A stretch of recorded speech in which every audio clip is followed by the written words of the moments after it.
여러분 안녕하세요. 오랜만에 이 자리에서 다시 페북 라이브로 여러분들을 만납니다. 오늘은 제가 그동안 아주 오랫동안 꿈꿔왔던 그런 페북 라이브를 시작합니다. 몇 번 할지 얼마나 계속될지는 모르지만 제가 궁금한 것들을 페북 라이브를 통해서 공부를 해가면서 여러분들을 만납니다. 최강욱 변호사님 소개할게요. 안녕하세요. 그 옆에 최강욱입니다. 또 우리 종편의 황태자 우리 김남국 변호사님이십니다. 안녕하세요. 김남국 변호사입니다. 제가 이분들을 모신 이유는 요즘에 이제 검찰 개혁에 대한 얘기 많이 나오지 않습니까? 제가 전국구 팬이거든요. 그 정봉주 전 의원의 전국구 팬인데 제가 전국구 팬이 된 이유는 최강욱 변호사님 때문이에요. 말씀을요. 항상 그 검찰 얘기 나올 때마다 너무 속 시원하게 얘기도 잘해주셨고 그리고 또 뭐 포터블 포탈 그 말 같이 정말 상식이라든지 이 여러 이 방면에서 굉장히 속 시원하게 얘기를 잘해주셔서 제가 그게 재밌어서 전국구를 하나도 빼놓지 않고 다 봤습니다. 그래서 언젠가 이 검찰에 대해서 한번 최강욱 변호사님하고 얘기를 좀 해보고 싶다라는 생각을 해서 한번 말씀을 드리고 제가 언젠가 페북에 쓴 적이 있었을 겁니다. 최강욱 변호사님 모시고 검찰도 알아야 바꾼다. 이런 얘기들을 한 적이 있었는데 오늘이 바로 그날입니다. 그래서 오늘 모시고 이제 그 검찰에 대한 얘기를 들으려고 하는데 제가 너무나 아는 게 없습니다. 제가 정치만 모르는 것이 아니라 경제도 몰랐고 그리고 검찰은 더군다나 모릅니다. 그래서 오늘 김남국 변호사님을 제가 급히 수혈을 해서 함께 같이 이 전문적인 부분들은 함께 서로 질문하며 대답하며 그렇게 하려고 합니다. 오늘은 이 첫날인데 준비도 저는 아무것도 안 했습니다. 그 변호사님한테 제가 부탁을 드렸죠. 네. 우리가 국민들한테 이 검찰이라는 조직이 저 하늘 위에 있는 조직 같고 담 밖에 있는 조직 같고 우린 전혀 알지 못하는 조직 같이 느껴졌습니다. 그런데 이 검찰이 좋지 않은 일로 벼랑간 국민 앞에 나타났어요. 개혁을 해야 된다는데 왜 개혁을 해야 되는지 이런 전반을 얘기하기에 앞서서 이 검찰에 대해서 얘기 좀 해주세요. 검찰 조직은 도대체 어떤 조직입니까? 네.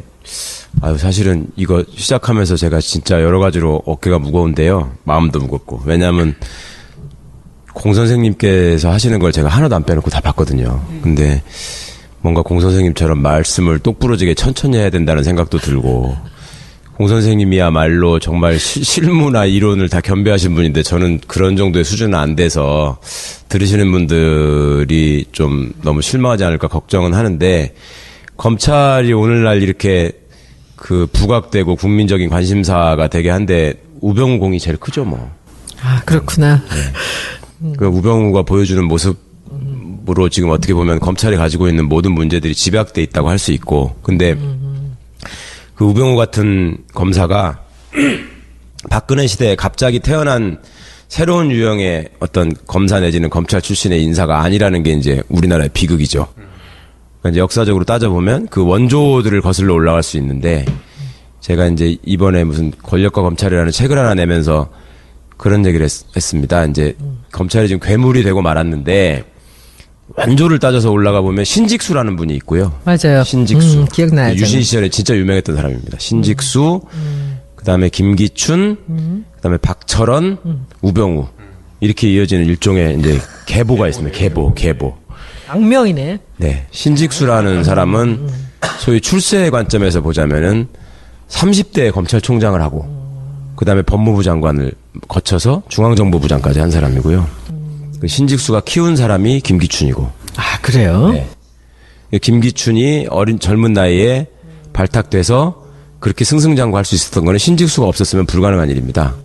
그다음에 이제 박철원이라는 인물은 5060의 소위 황태자라고 등장을 해가지고 일세를 풍미했던 사람이고 죽을 뻔했던 김기춘을 또 살려준 사람이기도 하고요. 박철원 씨가. 그 다음에 우병우 같은 사람은 이제 박철원이 맹활약을 하던 시절에 대학 시절을 보내면서 나도 얼른 자라서 박철원 같은 사람이 될 거야. 이런 꿈을 길러서 결국은 박철원보다 더 심한 사람이 되고만 그런 불행. 근데 잠깐. 제가 보기에 그 검찰이란 조직이 좀 층층 시야로 그 계보라든지 그 이 기라든지 이런 게 굉장히 중요한 그런 조직 아닙니까? 그렇죠. 네. 그런데 어떻게 그렇게 젊은 사람들이 발탁이 되고 그런 사람들이 그렇게 바로 이렇게 승승장구하고 그러죠? 그러니까 어떻게 그게 이제 따져보면 체라는 게 있나요? 그렇게 올라가서? 아니요, 그게 아니라 이승만 정부 정권 때만 해도요 검찰이 이렇게 세지 않았어요. 이승만 정권 때는 경찰이 훨씬 셌습니다. 그래가지고 그렇지. 예, 이승만 정권 때는 경찰서 형사과장이 검사가 마음에 안 든다고 저걸 암살하라고 지시할 정도로 경찰이 셌었거든요. 예, 그런데 이제 그 박정희가 쿠데타를 하고 나서 이 사람이 무력으로 사실은 중앙정보부와 군을 통해서 어떤 압박을 할 수 있지만 그런 독재 정권일수록 치장이 필요하잖아요. 치장이. 그거는 합법성을 가장하는 것. 그러니까 정통성이 없는 정권일수록 합법성을 가장하고 싶어 하니까 그 상황에서 대한 법률가가 필요했던 것이고 그다음에 이제 차례적으로 우리나라에서는 과거급제에 대한 환상이 있기 때문에 일제시대 때부터 고등문관시험 뭐 이래가지고 고시 합격자 이러면 사람들이 대단한 사람으로 일단 쳐주는 그게 있었습니다. 그러니까 박정희 입장에서는 군인이 무슨 짓을 했다 이런 거에 대해서 이제 우리나라 사람들이 옛날부터 좀 문관을 무관보다 우대하는 이런 생각이 있잖아요. 근데 자기가 이제 정통성도 없이 쿠데타로 정권을 잡다 보니 자기 입장에서는 소위 문관 중에서 사람들한테 제일 인정받는 출세했다고 인정받는 센 놈을 내 밑에 두면 자기가 가장 높은 자리에 쓰는 거잖아요. 그런 차원에서 사람을 찾다 보니 신직수라는 분이 그 박정희 씨가 사단장을 할 때 자기 법무참모였어요. 그 사람을 데려다가 그대로 검찰총장도 시키고. 눈에 들어오는 말 잘 듣는 사람이 있었구나. 그렇습니다. 똑똑하고. 네. 근데 그때는 쿠데타 이후에는 30대 사람들이 막 다 이거저거 할 때잖아요. 김종필 씨도 그때 30몇 살밖에 안 됐고. 그러니까 네. 자기들 나이대에 맞춰서 한 거구나. 그 그렇습니다. 사람을 네. 발탁을 한 거죠. 그러니까 신직수라는 사람도 30몇 살 때 검찰총장을 하는 게 당시에는 별로 어색하지 않았던 거예요. 그런데 이제 그게 그 정도에서 끝나지 않고 박정희 정권이 뭐 20년 가까이 유지되다 보니까 이 사람들도 그 시간만큼 쭉 해먹은 거죠. 쭉쭉쭉 승진한 거고요. 그러면 이제 그 밑에서 그걸 바라보던 사람들은 이제 첫 번째 목표가 소위 말하는 소년등과 그러니까 일찍 붙어야 된다. 그다음에 두 번째가 무슨 눈에 들어야지. 이거 다관왕, 응? 무슨 나는 여러 가지 사시도 하고 행시도 하고 뭐 외시됐다 뭐 외시도 이런 거 거, 있잖아요. 예. 그런 걸 또 대단한 걸로 그런 게 생각하고. 인정을 받았나요? 그렇었죠. 다관왕이? 옛날에는 그런 거 하나만 딱 내세우면 국회의원 무조건 됐잖아요. 한 서너 번씩. 그거 내세우는 분들 진짜 많았습니다. 최근에는 고승덕 씨가 있지만 과거에도 무슨 뭐 수석 합격이다, 최연소 합격이다 이런 거보다 고시 삼관왕 이런 걸 훨씬 쳐줬어요.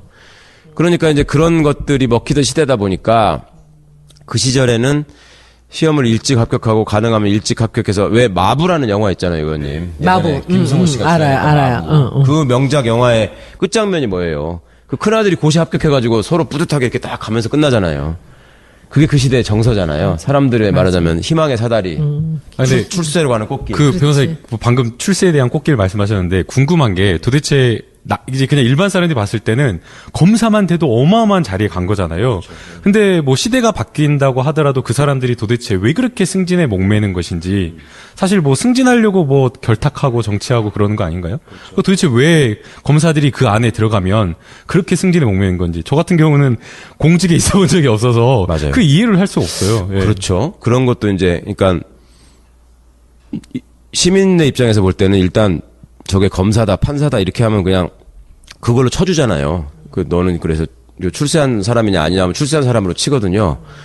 그래서 제가 어디 가가지고 대중 강연 할 때마다 출세라는 말의 의미가 정확히 뭔지 아십니까? 이런 걸 물어보거든요. 그러니까 이제 그냥 사람들이 볼 때는 고시만 합격해도 출세했다라고 옛날에 많이 그랬거든요. 네. 근데 변호사님 말씀하신 것처럼 출세했다라고 보이는 애들이 더 큰 출세를 위해서 계속 목마르게 하는 걸 보면서 참 저도 이상하다고 생각했는데 첫 번째는 그겁니다. 그 안에서 누리는 혜택도 있지만 그 혜택의 수반에서 그 생기는 권력이 너무 많은 거예요. 생각보다. 그러니까 단적으로는 어떤 게 있냐면요. 이건 제가 예전에 사법연수원 시절에 직접 겪은 일인데 변호사님은 최근이라서 잘 모르셨죠. 저는 그때 한 20년이 넘었으니까 연수원 2년차 때 그 지방 그러니까 법원 판사 15로 내려갔어요. 제 고향이 전주인데 96년도에 20년 넘었잖아요. 그때 딱 가니까요. 거기에 이제 그 법원장을 비롯해서 그 판사나 이런 분들이 그때 이제 15라고 부릅니다. 판사 15. 네. 시험 삼할 시자하고 이제 보좌할 때 보좌에서 이게 실무 수습을 하는 거예요.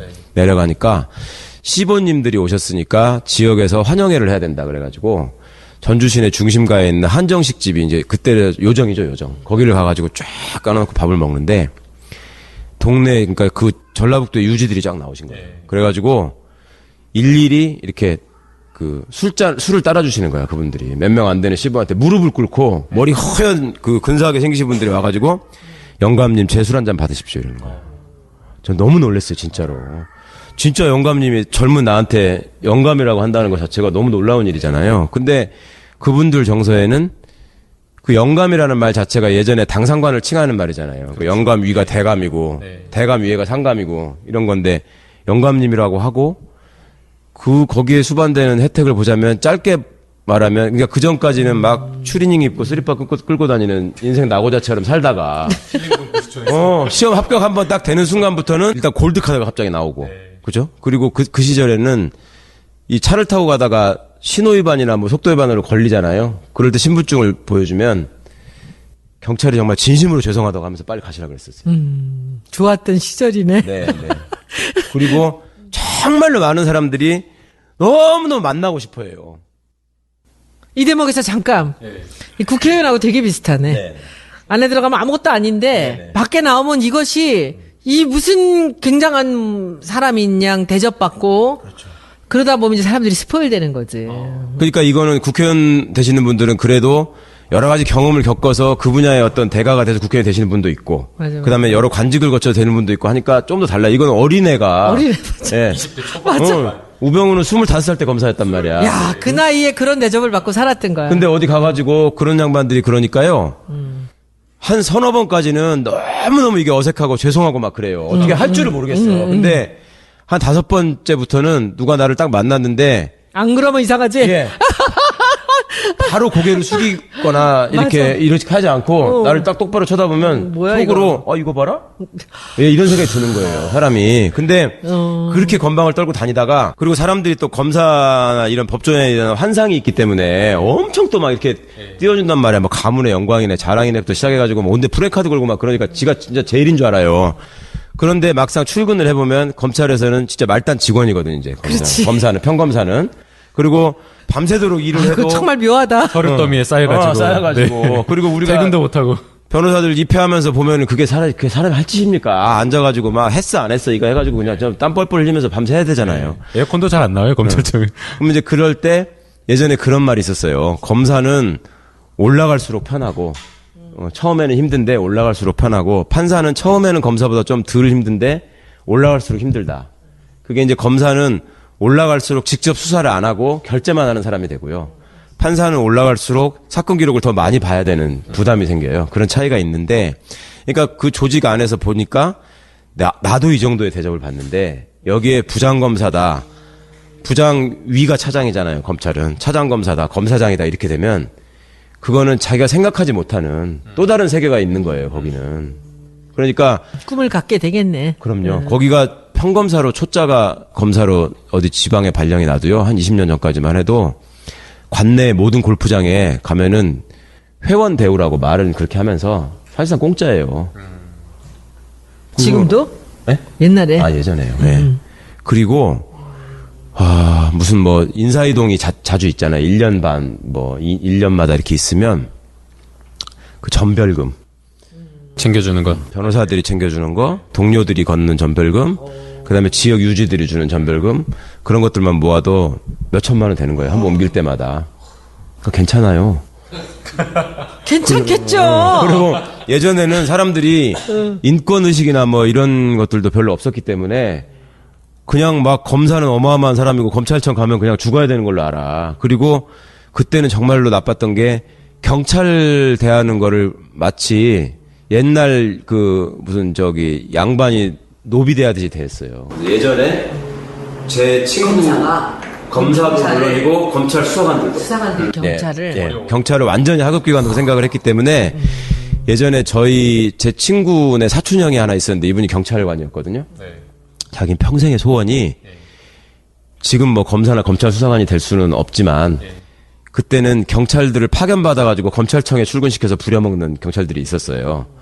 나는 그 검찰 파견 경찰이 되는 게 소원이다 이렇게 말하는 사람이 있었어요. 왜 그러냐 그러니까 경찰이 사건을 송치하러 이렇게 들고 오면 거기 검찰 수사관들이 이렇게 보다가 검사가 보는 것다 이렇게 보다가 야 이거를 수사라고 해왔냐고 이걸 막 머리통을 때리고 쌍욕을 해서 쫓아내고 막 같은 이래요. 경찰끼리인데 아니 검찰 수사관이. 검찰 수사관이. 네. 그런데 검찰청에 파견 나와 있는 경찰한테는 그렇게 안 할 거 아니에요. 같은 사무실에 있으니까. 그러니까 그 수모를 자기가 참기 위해서라 나는 검찰에 파견 나가는 경찰 한 번만 해보면 소원이 없겠다. 이럴 때예요.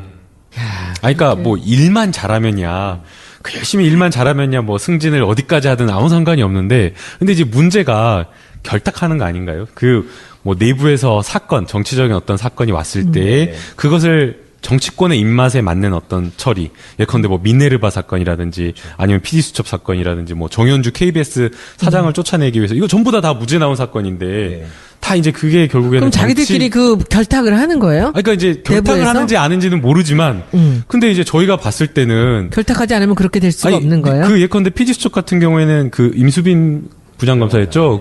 이건 도저히 안 된다. 기소할 수가 없다라고 나와버렸거든요. 옷을 벗고. 그런데도 무리해서 기소해가지고 결국은 무죄 나오고. 이게 문제라고 생각하는데 그렇게 안 하면 승진을 못 하는 건가요? 변호사님도 그렇게 못하겠다 해갖고 옷 벗고 나오신 거 아니에요? 위계 질서가 그렇게 있는 거야, 상하관계가? 그쵸. 말을 듣지 않으면 안 되는? 얘기 좀 한번 해보시죠. 그러니까 그 분위기에 자연스럽게 젖어드는 거죠. 그러니까 요게 이제 요즘 조금 완화됐다고 말은 그렇지만 그 예전부터 검사 동일체 원칙이라는 게 있었잖아요. 검사는 한 몸이다. 검찰총장을 정점으로 하는 피라미드 조직이고 이게 말을 안 들으면 이 사람한테 사건을 뺏어가지고 이 사람한테 주는 게 법적으로 보장돼 있었어요. 다른 검사한테 주는 게. 그럼 마피아네, 완전히. 네, 확실한 마피아죠. 그리고 거기에 이제 수반되는 혜택이라는 건 뭐가 있냐면 검사가 되면 많은 사람들이 사위를 삼고 싶어 했잖아요.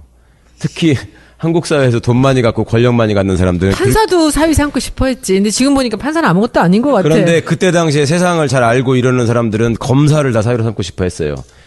예를 들면 힘이 있으니까. 그렇죠. 이명박이 사위가 검사 출신이잖아요. 그러니까 그 아는 사람들은 판사는 사실은 별게 아니라는. 그러니까 왜냐하면 직접 나한테 위해를 가할 수가 없거든요. 판사가 판사는. 되기 더 어려운 거 아니었어요, 사실은? 뭐 그런 셈이긴 한데 네, 나중에 봐서는 아닌 거예요. 이게 돈을 보호하고 권력을 보호하기 위해서 판사는 거쳐야 될 단계가 너무 많은 건데 검사는 직접 그걸 다 할 수 있으니까. 아, 오늘 아주 굉장히 많은 것이 명확하게 드러나네. 그러니까 네. 이제 검사가 훨씬 그런 게 있는데 평검사일 때도 그런데 이제 부장이 되고 검사장이 되고 막 이러면 예전에는 그 지금은 그냥 검찰청에 있는 검사들이 누군 줄 모르지만 예전에는 그 1호 검사, 2호 검사 이런 식으로 불렀거든요. 몇 명 검사가 안 되니까. 네. 그러면 그 검사들이 딱 나가면은 네. 정말로 뭐 경찰들 뭐 굽신거리는 건 뭐 일도 아니고 예전에 그래가지고 무슨 운동권 출신이 사법시험 붙어가지고 저기 술 먹고 파출소 들어가가지고 파출소에서 행패 부리다가 경찰들이 제지를 하니까 너 내가 누군 줄 알아 그래가지고 소장 책상 위에 올라가서 소변 보고 그런 사람이 아주 유명한 사람으로 현역 정치인이 있습니다 지금. 지금? 네. 그 누구도 생각하지 못할 굉장히 유명한 사람인데 그 짓을 해가지고. 우리 당은 아니겠죠? 네네. 신문에도 크게 나오고 그랬었는데도 불구하고 뭐 검사 되는데 전혀 문제가 없었고요. 아, 그래요? 네. 그러니까 그런 데서 오는 그 혜택이 내가 평검사일 때도 이런데 올라가면 뭐가 있을까라는 게 너무 간절하고 그다음에 위에 사람들이 또 밑에 사람들을 가르칠 적에 상명하복이라는 것이 얼마나 중요한지를 계속 집중해서 가르치는 거예요. 왜냐하면 검찰에서 어떤 사건을 처리할 적에 모든 사건을 다 이상하게 처리하고 말아먹는 건 아니에요. 그렇지 않겠어요? 기본적인 정의감이나 양심은 있거든요. 사람이 누구나. 그런데 소위 말해서 권력이 개입되는 사건. 정치적인 사건. 그렇지. 네. 그다음에 뭐 그 동네 유지가 개입돼가지고 누군가가 이렇게 힘 있는 사람이 백을 있는 쓰는 사람, 사건. 돈 있는 사람. 이런 사건들이 일부 있단 말입니다. 그러면 한번 생각해 보세요. 검사가 형사소송법상에 보면은 독립된 관청이잖아요. 그러니까 검찰청의 장을 검사장이라고 부르는 거 아니에요. 그러니까 검사 하나하나가 개별적으로 결정을 내릴 수 있는 관청이에요. 그러면 검사 혼자서 수사를 해가지고 이게 죄가 된다 안 된다 판단을 하고 재판에 회부를 해야 되겠다 말아야 되겠다 이거를 결정하는 게 소위 기소독점주의, 기소편의주의로 보장이 돼 있으면 검사가 일을 열심히 하면 되는 것이고 그다음에 그 위에서 혹시 이 사람이 경험이 부족하거나 또 일이 바빠가지고 다른 거를 못 봐서 시야가 좁아서 피해가 생길 것 같으면 부장검사 정도가 있어가지고 컨트롤 해주면 되잖아. 같이 하면 되잖아. 근데 그 위에 차장검사, 검사장, 또 대검찰청의 간부들 이 사람들은 왜 있는 거예요? 그거 생각해 보셨어요? 그 사람들은 왜 있을까? 그 사람들 직접 수사를 안 하거든요? 그런 사람들이 있어야 되는 이유는 솔직히 말하면 한 가지예요. 그런 미묘한 사건들에 개입해가지고 자기 방향으로 끌기 위해서 있는 거죠. 가장 최근의 걸 이야기하면요. 그 세월호 관련해서 123 정장을 업무상 과실치사로 기소를 하는데 이걸 4개월 동안 끌었대요. 근데 이 4개월 적용하지 마라. 네, 적용하지 말라. 근데 이 4개월 동안 끄는 동안 바로 이것을 어떤 제목으로 기소해야 되느냐 말아야 되느냐를 논의한 데가 바로 대검찰청에서. 그럼 그게 회의를 다 주재해가지고. 그렇게 그냥 층층 시야로 다 하나로 엮여 있는 거군요. 네, 피라미드로 쫙 있어가지고 그러니까 윗사람들이 볼 적에 그러니까 상명하복을 강조하고 검찰의 조직 문화, 그다음에 우리는 한 몸이다 이런 걸 강조하는 이유는 뭐냐면 그렇게 애매한 사건이 생겼을 때 자기 의사를 관철시키고 부탁을 해야 될 거 아닙니까? 솔직히 말해서 그 담당 검사한테 그럼 부탁을 할 때 아닙니다. 이건 법이 이렇고 원칙이 이래서 이렇게 해야 되겠습니다. 이거는 검사의 고유 권한이고 제가 할 수 있는 일입니다. 이렇게 했을 때 원래 법에서 정하고 있는 건 뭐냐면 자 그렇게 됐을 때 네가 생각하는 정의의 방향이 법이 정하고 헌법이 정하고 검찰이 정한 원칙과 맞지 않으니 그러면 너는 그 사건을 맡지 말고 다른 검사가 해라. 이게 검사 독립체의 원칙이거든. 근데 그렇게 써먹는 건 아니고 너 내 말을 안 들어? 그러면 다른 검사 시키면 되지. 그리고 그 검사가 자기 말을 잘 듣게 하려면 평소에 무슨 말을 해도 내 말을 잘 듣는 애로 만들어놔야 되는 거예요. 만들어놔야지. 네, 그러니까 예전에는 검사가 부장검사가 되면 반드시 필요한 게 뭐냐면 또 부장검사가 되기 전에 출세하는 검사가 되려면은 필요한 게 뭐냐면 스폰서였어요. 스폰서. 후배들을 통솔하고 장악하고 데리고 다니면서 술 먹이고 해가지고 내 사람으로 만드는 게 제일 좋잖아. 그래서 폭탄주니 뭐 이런 게 거기서 네, 룸사롱이니 이런 그렇습니다. 거. 어디 가서 이제 신임 검사가 가면은 자기 부장의 역량을 판단하는 기준이 우리 부장이 술 사준다고 데리고 나왔을 때 누가 나와서 돈을 내느냐. 그러니까 이제 동네 형님이 나와서 내는 사람이 있을 수 있고, 그렇죠? 들을수록 제일 더러워지네 점점 더. 그러니까 다 이런 그런 건 세상이 아닌데. 진짜 있었구나. 다 그런 건 아닌데 그랬었죠. 그러니까 그냥 변호사가 나와서 내는 경우가 있을 수 있고 동네 형님이 내는 사람이 있을 수 있고 어떤 사람은 삼성그룹의 전무가 나와서 내는 사람이 있을 수 있고 그게 말하자면 레벨루지 레벨루. 이제 그런 것들에 의한 경쟁. 또 예전에는 검사 출신으로 중간에 나오면 변호사로서 땅 짓고 헤엄치기로 돈을 버는 게 보장돼 있었고 숫자가 너무 적었으니까요. 네. 그리고 그걸 바탕으로 해서 정계로 진출해서 국회의원이 되거나 이런 것도 전혀 힘든 일이 아니었고 웬만하면 사람들이 경력에 검사가 있고 무슨 대학을 나왔다 뭐 이러면 다 찍어주잖아. 그러니까 세상 사는 방식은 조직 안에 있을 때 최대한 힘을 발휘할 수 있는 자리에 가서 또 그 자리에서 네트워킹을 할 수 있는 소위 기득권 세력하고 연계망을 가지고 그러기 위해서는 장가를 누구한테 가느냐도 중요한 것이 되는 것이고, 예. 그 출세의 욕망을 달성하려면. 그리고 이제 그거를 이용하려고 호시탐탐 대기하고 있는 사람들이 주변에 항상 있고, 검사는 막강한 권한을 가지고 있고. 그러니까 서로 공존, 공생이 되는 거죠.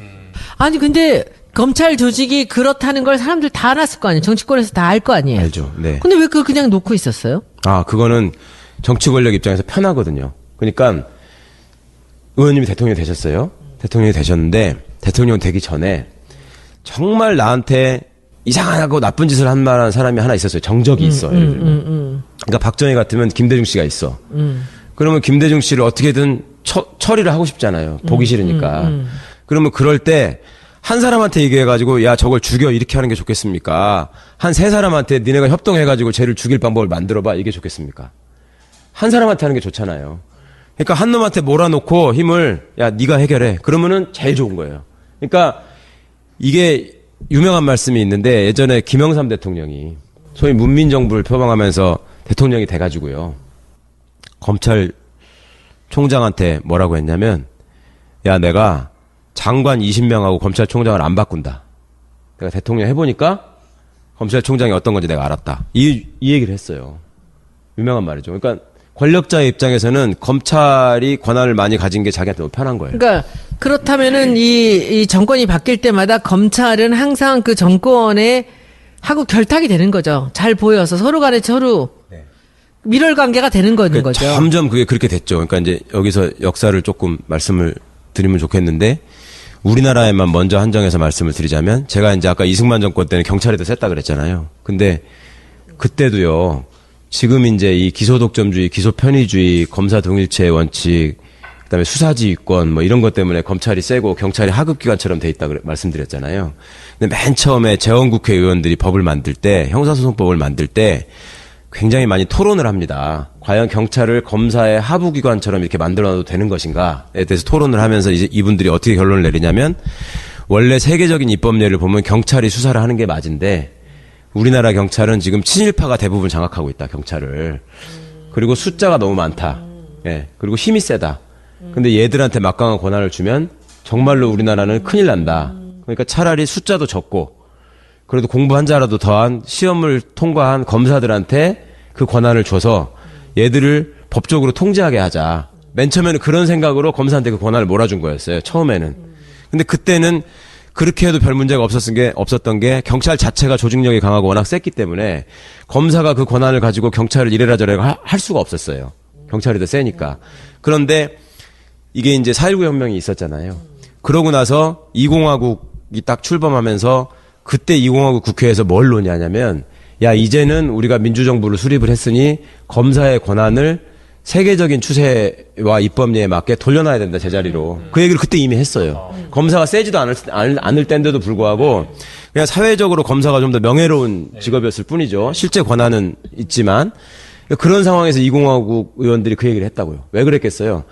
아무리 봐도 이런 권한을 가진 조직이 없는 거야, 세계적으로. 그러니까 놔두면 이거 문제가 되겠다 싶어가지고 그때 이제 민주주의에 대한 논의를 하면서 그렇게 하려고 했어요. 그래서 그 법안을 하려고 하는데 쿠데타가 나버린 거지. 예. 그래가지고 이제 박정희가 대통령이 된 거고, 박정희가 대통령이 된 입장에서는 자기가 바로바로 써먹을 수 있는 물리력은 대표적으로 군이 있었고, 그 다음에 중앙정보부를 창설했기 때문에 검사는 걔들이 쓰는 그 소위 말하는 직접적인 물리력, 깡패로서의 물리력을 합법화 시켜주는 도구로서 검사가 필요했던 거예요, 처음에는. 그러니까 검사들을 이렇게 해가지고 이제 썼었는데, 이게 이제 점점 망가져가는 게 뭐냐면 아이러니하게도 이게 전두환이 때문에 이렇게 된 거예요. 그러니까 전두환이 보안사령관으로 있었기 때문에 쿠데타를 할 수 있었잖아요.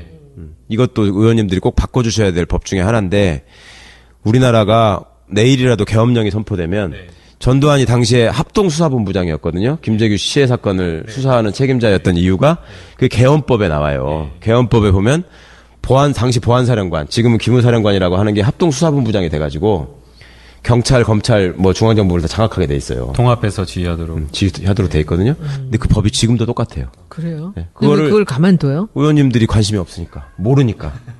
전두환이만 아니 해먹고. 그 율사 출신들 그렇게 검찰 출신도 많은데 그거를 왜 그냥 두고 있지? 그러니까 지금 별 그런 거 관심이 많아요. 없는 거죠. 네, 그런 거 많아요. 그러니까 저 챙겨서 하나씩 좀 주세요. 설마 우리나라에 그런 일이 또 있겠어? 이런 생각을 하는 것도 있고, 어쨌거나 그때 보안사령관이 돼가지고 전두환이 중앙정보부를 때려잡습니다.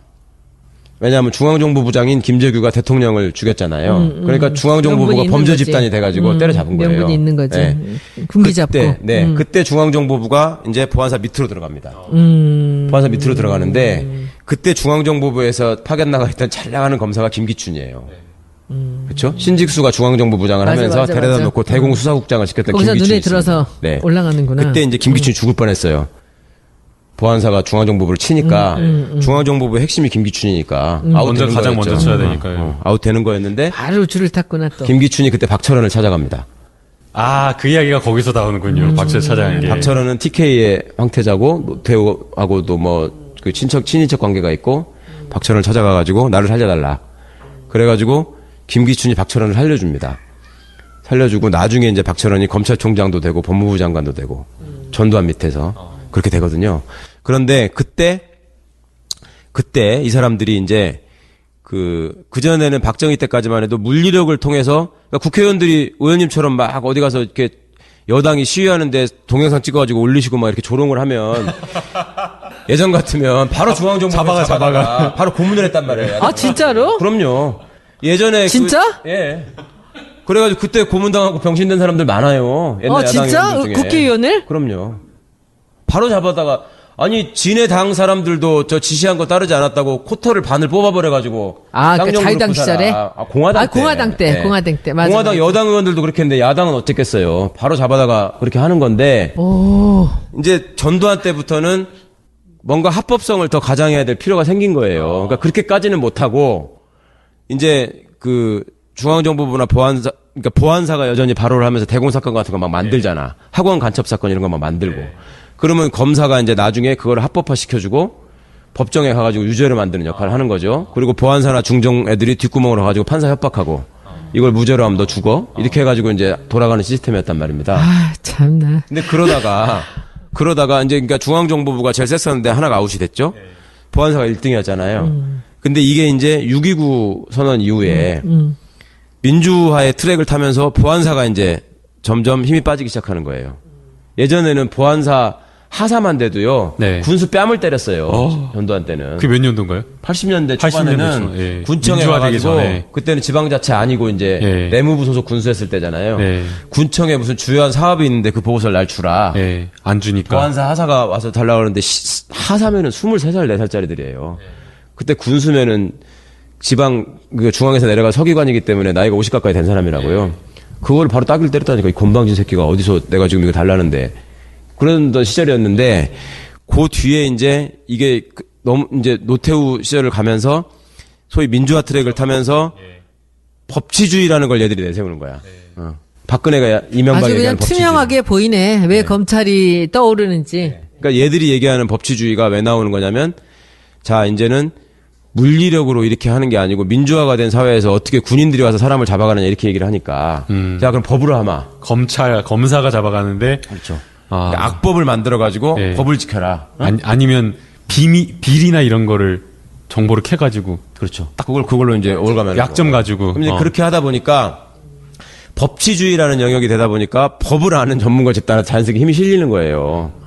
그 전에 힘으로 할 때는 보안사가 세냐 중앙정보부가 세냐 이랬지만 이제 법치주의라는 거 어쨌거나 겉으로 표방을 하니까 그 법의 틀에 제일 잘 맞춰주는 사람이 대통령 입장에서 제일 이쁘고 제일 써먹기가 좋은 사람이 편한 되는 거지. 거예요. 그렇죠. 제일 좋아지는 거죠. 거기만 장악하면은 다 되니까. 네. 그래서 그때 무슨 일이 벌어지냐면 박철원이 전두환이 이제 노태우한테 건의를 해가지고요. 지금 검사가 초임 검사로 발령이 나는 순간 3급 대우를 받는다 그러거든요. 3급 공무원 대우를. 3급이 중앙정보부의 국장이잖아요. 그렇게 된 게 박철원 때문에 그렇게 된 겁니다. 박철원이 검사는 우리 정권을 지탱하는 두 기둥 중에 하나입니다. 하나는 군대고 하나는 검사다. 그래서 그때 육법당이라는 말이 나오거든요. 육사하고 서울법대가 연합을 해서 정권을 유지한다. 그래서 박근혜 시절이 오니까 그 육법당이 부활합니다. 가만히 보시면 박근혜 시절에 장관이 되고 뭘 하는 사람들을 보면 지네 아버지가 육사 출신이거나 네. 아니면 법조인이거나 그 유신 시절을 살았던 사람들. 그러니까 김기춘 같은 사람들은 그런 사람들이고요. 그러니까 박근혜 입장에서는 김기춘 하나만 잡아놓으면 모든 것이 그냥 줄을 서는 그런 뭔가 잡을 수 있는 거죠. 과거의 시스템으로 그대로 딱 만들어버릴 수 있는 거죠. 예. 근데 실제로 과거의 시스템으로 그렇게 그렇게 갔나요? 간 거죠. 예를 들어 서승환 국토교통부 장관 같은 사람 아버지가 서종철이라고 군인 출신이란 말이에요. 그런 사람들만 다 있었던 거예요. 그렇게 그러니까 육법당이라는 게 되게 중요한 키워드입니다. 그러니까 그 시절에 그때 한 게 뭐냐면은 군인의 그 의전 서열을 높이고 검사의 서열을 높입니다. 그러니까 검사가 높아지니까 판사도 따라서 올라갑니다. 이 서열이. 그래가지고 이거를 막 3급 대우를 한다 이렇게 돼버린 거야. 그리고 군인도요. 잘 모르시는데 경찰 총경하고 총경이면 경찰서장이잖아요. 되게 폼 잡고 다니잖아. 경찰서장은. 경찰서 총경이 직급으로 따지면 군인 소령하고 똑같아요. 그때 이걸 올려놔가지고. 지금도 그 상태 그대로예요? 그렇죠. 네. 그러니까 그거는 봉급으로 이렇게 비교를 해보시면 되거든요. 국회의원 장관급이라 그러잖아요. 국회의원 장관급인 이유는 현실적으로 보면 장관 봉급하고 국회의원 봉급이 비슷해요. 국회의원 봉급이 조금 적은데 그걸로 따지는 거거든요. 그러니까 그때 그렇게 이제 올려놓고 박철원이라는 사람은 진짜로 정권의 핵심이었거든요. 황태자였단 말이에요. 그러니까 검찰이 정말 대단할 때예요. 근데 그때만 해도 에피소드가 있는데 초반에 전두환이 정권을 처음 잡았을 때만 해도요. 검사들이 자기 인사청탁을 초창기에 80년대 초반을 하면은 그 국방부로 가면은 법무관들 중에 제일 높은 사람이 법무관리관이라는 자리가 있었어요. 그게 이제 투스타가 하는 건데 그 사람을 찾아가가지고 인사청탁을 했어 검사들이.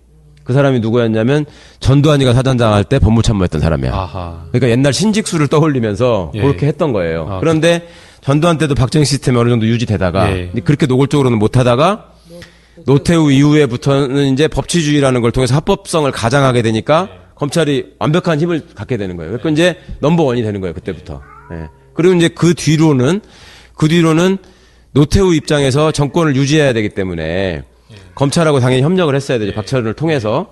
그 다음에 김영삼 대통령이 됐지 않습니까? 김영삼 대통령은 자기가 모토로 내세운 게 뭐냐면 50청산이었어요. 50청산. 그래서 그때 무슨 일이 생기냐면 그의 김영삼 정권이 들어설 적쯤에 그 12.12.5.18 사건을 가지고 전두환 노태우를 내라는 모죄 뭐 이런 걸로 반란죄 이런 걸로 이미 누가 고발을 합니다. 네. 근데 검찰이 먼저 기소유예를 했잖아요. 네. 그때 남긴 유명한 말이 성공한 쿠데타는 처벌할 수 없다. 그랬죠. 예. 예. 그 당시에 그 단어를 썼던 서울지검 공안부장이 나중에 이제 유명한 한나라당 국회의원이 되죠 또. 누구신가요? 장윤석이라고 아. 그 유명하신 분입니다. 그렇게 됐는데 그러고 조금 있다가 다시 김영삼 대통령이 문민정부가 군사독재정부하고 차별화된 게 뭐가 있어야 되는데 예. 이 양반이 그때 금융실명제 뭐 이런 것을 했지만 하나회 척결을 했잖아요. 어느 날 갑자기 표를 잡아 확 떼버리고 계급장을 다 뜯어버리고 너 내려가 이렇게 했단 말이에요. 그러면서 이걸 정리를 하려고 할 때 50청산을 해야 되는데 그때 처벌을 해. 그러니까 이미 기소유예를 해가지고 처벌이 안 되는데요. 일사부재의 원칙이 있거든요. 이렇게 얘기했어요.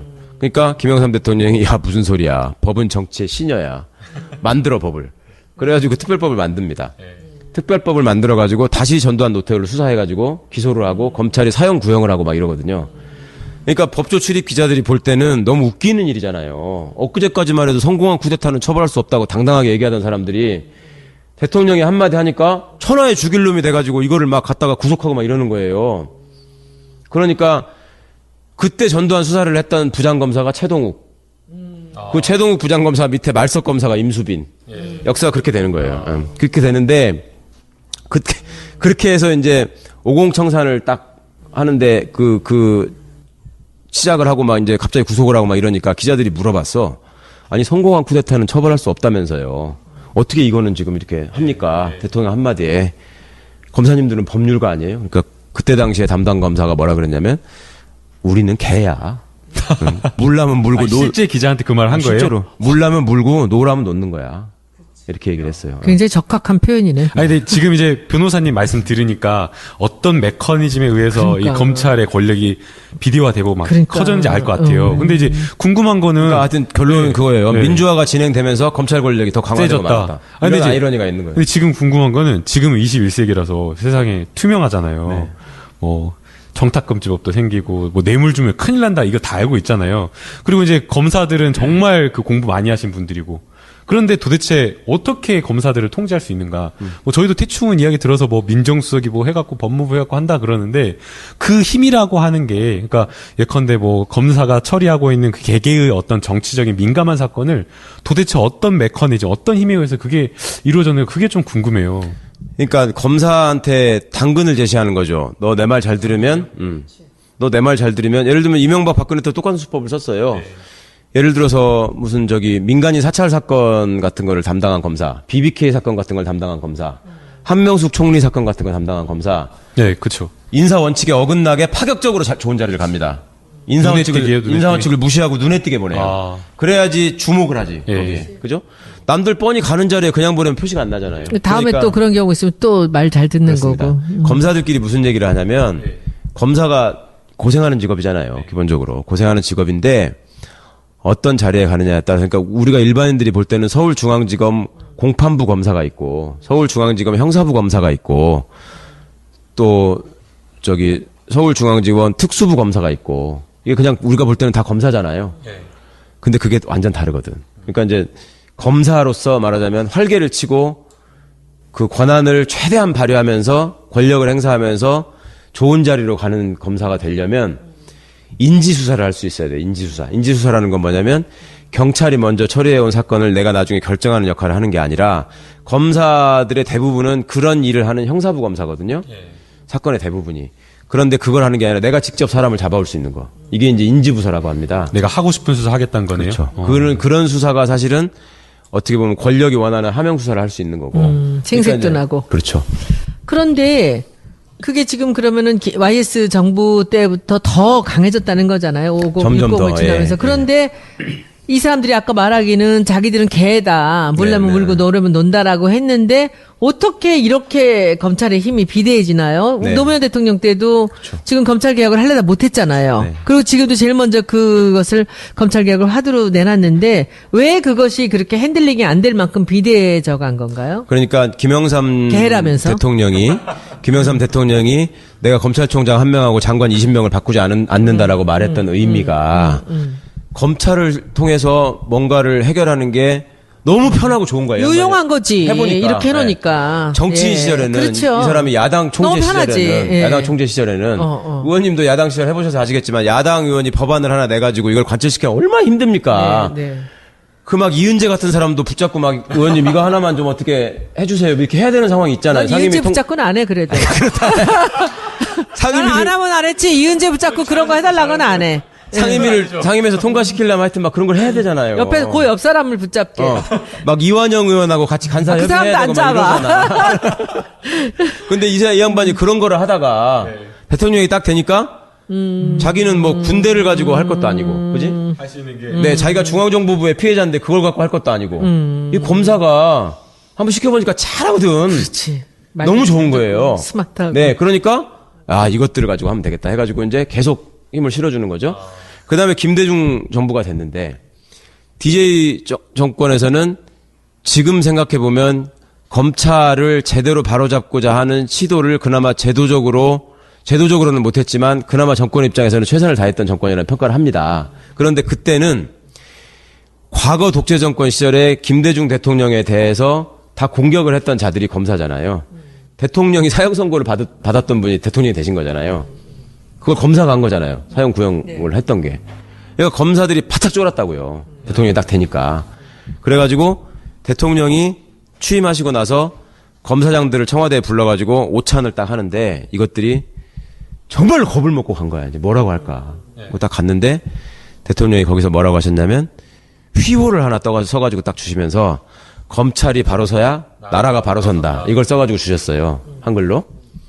그거의 의미는 김대중 대통령님의 입장에서는 정치보복을 하지 않겠다라는 말씀을 하셨었고 당시에. 그다음에 우리가 이제 새로운 나라로 가자라고 했는데 너네들이 그동안에 했던 소행을 생각해봐라. 니들 때문에 나라 꼴이 이렇게 됐다. 그러니까 니네가 똑바로 해야지 제대로 된 나라가 된다라는 의미로 이걸 써주신 걸 거 아니에요. 알아서 잘해라라는 얘기였는데. 그러니까 액센트로 치면은 나라가 바로 선다에 액센트가 있었던 거죠. 검찰이 바로 선다라는 거는 이게 종속되는 개념이고 얘들이 지금도 그거를 대검찰청 현관에다 걸어놓고 있습니다. 대통령이 그걸 어떻게 써먹고 있냐면 우리가 나라의 핵심이기 때문에 우리가 바로 쓰면 나라도 바로 쓰는 거고 우리가 죽으면 나라도 죽는 거야. 우리가 중심이야, 세상에. 네, 이렇게 얘기하고 있는 거예요. 그러니까 검찰은 정치 권력, 아까 물어보신 정치 권력의 간섭으로부터 어떻게 저기 할 수 있느냐라고 물어보면 검사들이 요즘에도 하는 얘기가 뭐냐면 특검 안 보셨어요? 특검? 이번 박영수 특검이 다 검사들이 가서 한 거예요. 근데 검사들이 그렇게 나쁜 놈이면 어떻게 그런 성과를 냈겠어요? 네. 보세요, 여러분. 이유는 한 가지예요. 박영수 특검과 검찰의 차이는 박영수 특검은 대통령이 간섭을 하지 못하고 특검이 독자성을 가지고 움직였잖아요. 그렇게 하니까 그런 성과를 내잖아요. 그러니까 우리 검찰을 대통령이 컨트롤하지 말고 놔두고 우리끼리 알아서 하게 하면 우리끼리 잘합니다. 이게 검찰의 논리예요. 근데 그렇게 해놓으면 진짜 이건 천둥벌거숭이가 되는 거예요. 정말 검찰 파쇼가 되는 겁니다. 예. 네. 제도를 고치지 않고 그렇게 해놓으면 정말 위험한 얘기인데 국민들이 그냥 들으시기에는 그럴싸해요. 특검을 예를 두니까. 그리고 또 하나 따라붙는 얘기가 경찰을 어떻게 믿어요? 응? 경찰 보세요. 지금도 돌아다니면서 동네 술집 가가지고 삑 뜯는 사람들이 있는데 이런 얘기들을 하잖아요. 그 사람들이 그거에 대해서 경찰들이 정말 많이 노력해서 많이 바꾸었는데도 불구하고 당하는 사람들이 아직도 있거든. 경찰이 숫자가 많으니까. 그러니까 이제 그런 것들을 활용하려고 하는데 문제는 정치 권력이 검찰의 속성을 너무 몰랐어요. 그러니까 DJ 정부와 참여정부의 실패의 이유는 검찰을 바로 서려고 하는 의지도 있었고 검찰을 정치적으로 이용하지 않겠다라는 거는 확고하게 했었는데 아니 DJ 정부나 노무현 정부 시절에 무슨 검찰을 이용해가지고 정치적으로 누구를 핍박한 사건이 있었나요? 없잖아요. 오히려 검찰한테 당했지. 온로비 사건 이런 게 뭔데. DJ 정부 시절에 검찰총장 부인이 어디 가가지고 뇌물로 옷을 받았다더라 뭐 이런 거잖아. 법무부 장관이면 법무부 장관 총장이면 부인이. 김태정. 그러니까 오히려 법무부 장관을 공격하는 사건이었다고요. 노무현 정부 때 대섬자금 수사. 이걸로 안희정 지사가 구속됐던 거 아닙니까, 그때. 그러니까 그런 것들을 했는데 우리는 이제 당하기만 하고 살다 보니까 권력을 잡아서 검찰한테 책임감을 부여해 주는 대신에 그렇게 간섭하고 이렇게 하고 하지 않고 놔두면 그래도 배운 놈들이고 똑똑한 놈들이니까 말씀처럼 공부도 많이 하고 했으니 알아서 잘하겠지. 자존심이 있는데. 근데 그러기엔 너무 늦어버렸죠. 그러기에는 권력의 단맛을 너무 많이 안 거야. 검찰은. 조직 자체가 스포일됐다 이거죠. 그렇죠. 이미 스포일 다 버린 거죠. 그런데 그러면 지금 노무현 대통령도 못 하셨잖아요. 검찰 개혁에 네. 대한 생각은 있으셨지만. 네. 근데 이번에 이 문재인 정부가 굉장히 운이 좋다라는 이런 얘기들을 많이 하는데 우병우, 김기춘 같은 경우들도 사실은 우리가 검찰 개혁을 하기에 굉장히 좋은 빌미를 제공한 거라고 볼 수 있겠네요. 진짜 큰일 했죠. 그쵸? 네, 네. 훌륭한 사람들이에요. 근데 하여튼 김기춘이라는 분이 그렇게 검찰의 어떤 그런 권한이나 그런 세력 같은 것들을 이 정권하고 가장 결탁을 잘해서 많은 혜택을 본 사람이라고 볼 수 있겠네요. 그럼요. 그러니까 김기춘 씨가 잘하는 게 뭐냐면 국면 전환입니다. 국면 전환. 그동안에 김기춘 씨가 박근혜 씨 입장에서 김기춘 씨를 평생의 은인으로 생각한다는 거잖아요. 왜냐하면 자기 어머니를 암살한 문세광이라는 사람한테 자백을 받은 검사가 김기춘이다. 요거 기억 때문에. 근데 김기춘이라는 사람이 그때 당시에 중앙정보부에 있으면서 어떤 사건의 수사를 통해서 그 당시의 전국 상황이 물길이 바뀌어버리는 이런 경험을 많이 한 거예요. 거기서 검찰 권력이 그렇게 행사되면, 그러니까 예를 들면 강기훈 유서대필 사건, 우리가 기억하고 있는 이런 사건들이 있잖아요. 프레임을 씌워가지고 다른 쪽으로 하는 거. 그러니까 몇 시위가 번의 막 경험이 있죠, 그런 게. 쫙 시민들이 호응을 얻고 막 퍼져나갈 때, 그럴 때 검찰에서 간첩 사건을 하나 만들어낸다거나 그런 무슨 유서대필 조작 같은 쇼킹한 사건을 해가지고 방향을 바꿔버리는. 그러니까 그걸 써먹었던 게 초원복 국집 사건에서 김기춘이 지역감정 조장하는 발언을 했다가 이거를 도청 프레임으로 돌려가지고 맞아요. 성공을 했지 않습니까? 네네. 그거를 십상시 문건 사건 때 또 써먹었던 거죠. 네. 그거를 계속 이 사람은 하면서 성공해왔고. 그럼 우병우의 역할은 뭐였어요? 우병우의 역할은 자, 김기춘이 그 역할을 그런 거를 배울 때가 신직수 밑에 있으면서 배웠다고 제가 말씀드렸잖아요. 그 신직수가 김기춘으로 바뀌고 세월이 흐르니까 김기춘이 우병우로 바뀐 거예요. 똑같은 거예요. 똑같은 걸 배웠구나. 네, 똑같은 거예요. 그거를 요렇게 한마디만 해도, 그러니까 딱 했을 때, 이게 컵만 이렇게 손잡이만 돌리고 있어도, 저 사람이 지금 커피가 먹고 싶은가 보다 해서 커피를 따라주는 사람과 이 컵을 돌리고 있으니까 뭐 컵이 더러운가요? 해서 컵을 씻는 사람과 이건 너무 차이가 있잖아요. 그러니까 김기춘이나 우병우는 이게 잘 쓰는 말이 윗분의 뜻을 받들어. 김기춘이 이런 말 많이 썼잖아요. 그러니까 윗분이 무슨 생각하는지를 귀신같이 하는 거야.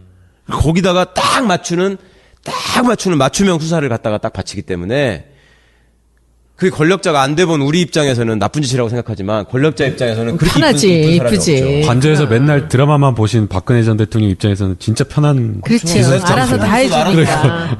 뭐 잘못되면은 바로 국면을 바꿔주고. 그것뿐입니까? 대통령 비서실장이 대법원장의 고등학교, 대학교 직속 선배였어요. 지금 대법원장에. 그러면 옛날 사람들 개념으로 소위 옛날 명문고등학교를 나오고 서울대를 다녔다는 사람들의 그 유대가 의원님도 아시잖아요. 경기고 서울대, 소위 뭐 경남고 서울대, 대전고 서울대, 전주고 서울대 사람들이 갖고 있는 그 엘리트 의식과 그 끈끈한 연대 의식이 있거든요. 그게 대통령 비서실장이 어디 대법원장한테 무슨 판사가 문제가 있으니 뭐 인사조치를 해야 된다 이런 얘기들이 김영환 수첩에 나오지 않습니까? 민정수석이 적었잖아요. 비서실장 지시사항 중에. 그런 얘기를 어떻게 하냐고. 근데 김기춘 씨 입장에서 볼 때는 저거 내 고등학교 후배야. 내가 얘기하더라고 전에. 네. 끝나는 거지 그냥. 저는 제가 옆에서 직접 본 건데요. 굉장히 그 법관 고위직하고 또 검찰의 고위직이 그냥 편하게 사건에 대해서 통화를 하는 거를 제가 직접 들었어요. 근데 저는 제가 그걸 보고 야, 이거 이렇게 해도 되나? 왜냐면은 검찰하고 법원은 독립적이어야 분리돼야 되는데 서로 간에 어떤 인적 네트워크를 가지고 그렇게 하더라고요. 그래가지고 저는 깜짝 놀랐는데 진짜 그 변호사님도 약간 그런 얘기 많이 들으시죠. 훨씬 더 그런 쪽에 가깝게 계시니까. 무슨 얘기야? 그러니까 예컨대 그 사회 상류층에 그럼. 국회, 뭐 법원, 검찰 이런 사람들이 네트워킹 통해 가지고 서로 전화하고 연락하고. 여당 야당도 그래요. 여당 야당도 그래요? 싸우는 척 하는데 뒤에 가서 다들 자기들끼리 또. 아 진짜요? 제가 사법연수원 마칠 때쯤에 그 어떤 우리 향후의 모임을 갔는데 네. 그분들이 그러시더라고. 딱 메인 테이블에 있는 사람이 가서 마이크를 잡더니 그 국회의원 몇 번 떨어진 변호사인데, 야 세상에 평준화 제도, 고교 평준화라는 이상한 제도를 전두환이가 만드는 바람에 이게 향후회가 이상해졌다는 거야. 저게 무슨 소린가 했어. 그렇지. 이상한 애들이 섞인 거지. 네. 옛날 같으면 전라북도 같은 경우에 전주고등학교 동문회만 하면 거기다 하나 더 붙인다면 일이 남성고등학교라고 있어요. 그 두 학교 동문회만 하면 법조동문회건 뭐가 자동으로 다 되는 거야. 그래서 거기 앉아가지고 자기들끼리 뭐 너는 이번에 어느 자리 가라. 이거를 경기고는 오직 했겠습니까? 그렇게 다 정리될 수 있는 일인데 평준화 때문에 막 고등학교가 들어보지도 못한 고등학교가 막 생기고. 경기고등학교 나온 사람이야. 평준화 경기. 그래서 그 사람들이 권력을 잡고 뭐를 저기를 해나갈 때 특목고에 그렇게 집착하고 고교 서열화를 해야 되고 하는 게 옛날 그런 뼛속부터 그런 게 네. 있었기 때문에. 자사고니 뭐 이런 거. 그리고- 자기들 옛날에 그때가 좋았다라는 거. 뭐, 그리고 그때 뭐 그 이해할 수는 사람들이 있어. 평준화됐을 때 경기고는 제가 서울에 안 있어서 모르겠는데 전주 같으면 전주고등학교가 명문인데 전주고등학교 총동문회에서 평준화된 이후 애들은 우리 후배로 칠 수가 없으니까 이름을 바꾸라 그랬어요. 학교 이름을. 이름까지 지어줬어요. 전주고등학교라고 하지 말고 풍남고등학교라고 해라. 우린 그 정도는 아니었는데. 야, 근데 그런 그래. 사람들이 지금도 검찰 법원의 상층부는 지금도 그때 시절의 사람들이 있는 겁니다. 그 공부만 좀 잘해서 이 시험 봐가지고 자기들이 고시 패스하고 나면은 이제 자기는 다른 사람들이라고 생각하는 거죠. 근데 이 사람들이요, 그게 고시 패스된 이후에부터 그런 생각을 하게 된 게 아니라, 옛날에는 중학교 입시부터 있었잖아요. 그러니까 중학교 때부터 얘는 막 이렇게 된 거야. 우리 애가 경기중 다녀. 우리 애가 경기고 다녀. 이번에 서울대 들어갔어. 고시 붙었어. 검사야. 막 이러면.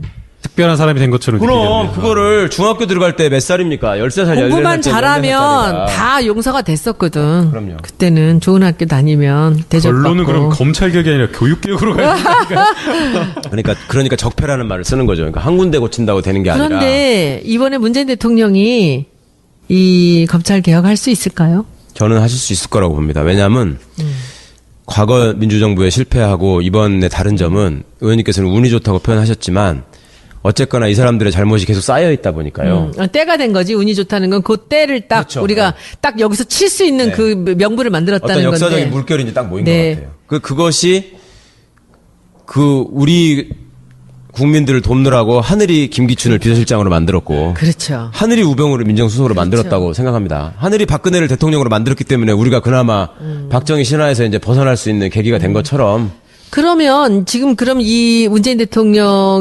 정부가 이 검찰 개혁을 할 수 있다고 말씀하시는데 검찰 개혁이라는 것이 어떻게 되는 거예요? 그거 이 시간에 다 하나요, 의원님? 아니 간단하게 간단하게. 어떻게 되는 이 것이 시간에 검찰 핵심적인 개혁인- 예. 주제만 말씀을 거기까지만 하면 드리자면, 오늘은 끝날 것 같아요. 네. 검찰 개혁의 첫 번째 과제 검찰에 집중되어 있는 권력을 나눠야 된다. 어디랑? 그러니까 수사권을 뺏어서 내지는 수사권을 쪼개서 경찰한테 주고 네. 경찰도 쪼개고 네. 그다음에 그러니까 검찰의 지나친 권력을 나누는 쪽으로 네. 법과 제도가 만들어져야 되고요. 이제 법률 사항부터 말씀을 드릴게요. 법과 제도가 만들어져야 되고요. 그래서 우리가 관심을 가져야 될 거는 지금부터는 국회 법사위입니다. 국회 법사위. 그러니까 노무현 정부 때는 그런 제도를 만들어내는 토론을 무지하게 했거든요. 근데 그때 토론만 하느라고 아무것도 잘 이뤄놓은 게 없어가지고 다행스럽게 지금은 토론할 필요가 없게 돼 있어요. 그리고 그때 토론을 하는 그거를 주관하셨던 분이 대통령이 되신 거예요, 지금. 그러니까 이 양반이 너무나 잘 알고 있어요. 검사에 옆에 계신 참 우리가 이번에 문재인 대통령을 보면서 이 들어가서 사람들이 잘한다고 국민들이 다 좋아하고 있는 이유가 옆에서 이렇게 보면 다 겪은 거야, 이거. 그럼요. 네. 그 안에서 겪었고 동선까지 다 알고 있는 거야. 네. 그게 얼마나 다행이에요. 그러니까 이번에 또 될 수 있다라고 보는 게 과거 정부도 보면 다 사법개혁 하려고 했는데 안 됐던 게 정권의 약점이 있었어요. 김대중 정부 때도 사법개혁 네. 한다 그랬는데 그때 뭐 업로비 사건 터져가지고 뭐 법무부 장관 날라오고 총장 날라오고 그랬죠.